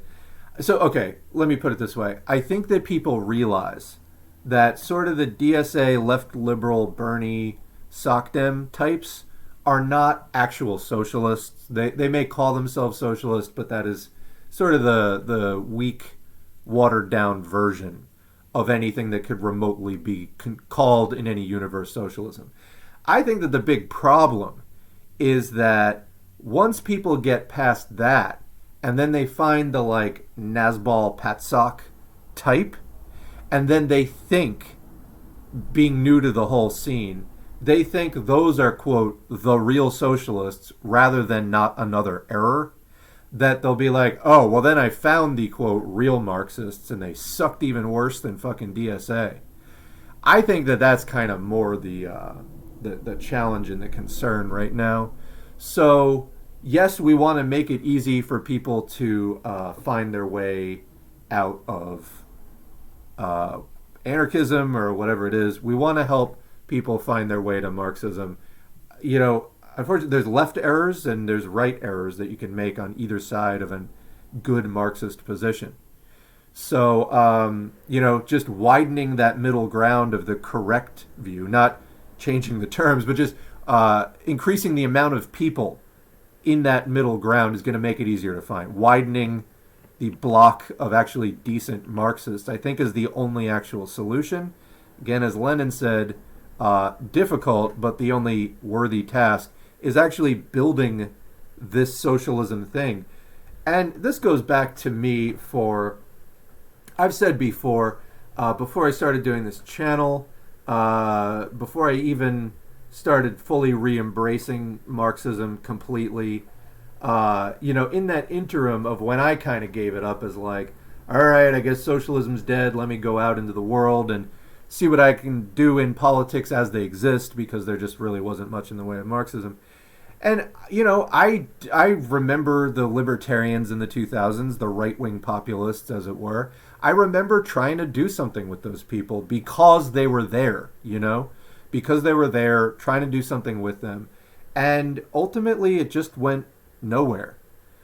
So, I don't know. Like I said, expanding that ground of people with actually decent Marxist takes, it's difficult, but really doing much else I don't think is going to work, particularly this, right-wing populist alliance. I think you're more likely to pull people to the left out of DSA. That's not to say everybody in DSA is going to be pulled left, but I think you have a better chance of that. And not just DSA specifically. These can be people unaffiliated with any particular organization. And of course, you're online when you have to preemptively think up and rebut all kinds of crazy stuff that you didn't say. But, there's also, the AOC diehards. There's also like that new face of the Democrat, that new crop of the Democratic Party that is just, light blue MAGA, sort of Bernie blue MAGA, that they're committed to it. You can't pry their fingers away from it whatsoever. I know that that's there. But there's also tons of sort of non-ideologically committed working people out there that we actually can do something with. So that was kind of a decent place to leave it off. I know that there's a ton of chat. I actually just need a break. I've not taken a break really this entire time. Let me take a quick break. I'm going to, we could say as an encore, do another like 2 or 3 questions. Then I'm going to wrap up around the 3-hour mark. If your question didn't get answered today, I probably will just do sort of like a video maybe on Tuesday and upload that prior to the last stream, sort of the chat leftovers. But let me just take a break for a minute. I'll be right back and I'll take a couple questions.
All right, I'm back. So I'm just going to take a couple more questions off of the top of the chat. And then, like I said, probably just wrap up after that. So Amsterdam says most anarchists are socialists, I think. Yeah, but anarchism, yes, you could say it's somewhat a strain of socialism. I mean, there's kind of strains of anarchism that lean more towards capitalism. I think you could definitely say that anarchism is the most idealist form of socialism. It's not really based in... Marx and Engels were strongly opposed to anarchism. Strongly. A lot of people will say, anarchists are... anarchists and socialists want the same thing. I've addressed this in a couple of videos because I think it's just important for people to understand. I think at best, anarchists are a very idealist strain of socialist that just doesn't really work, and they should probably just learn Marxism. That's my opinion. And like I said, I've spoken to that in a number of videos. 2 recently. One is the audiobook of Marx and Engels, The Bakuninists at Work, 1873. And another one, I think there's just a video from like maybe January titled Do Anarchists and Communists Want the Same Thing, or something like that. And I basically say not really, because anarchists want the dissolution of the state and immediate liberation right up front, and Marxists say that that's not really materially supportable, so it will fail. Potted Rodent says the Gray Zone had Russell Bentley on to talk about the conflict, if anyone wants to hear a different take from an American living in Russia.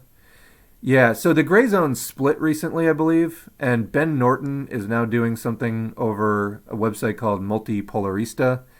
And the half of the gray zone that is left over there, I think, is the less appealing half. Max Blumenthal, who is given to COVID conspiracy theories and all kinds of garbage. I think he's more in that kind of, you know, Patsock sort of orbit.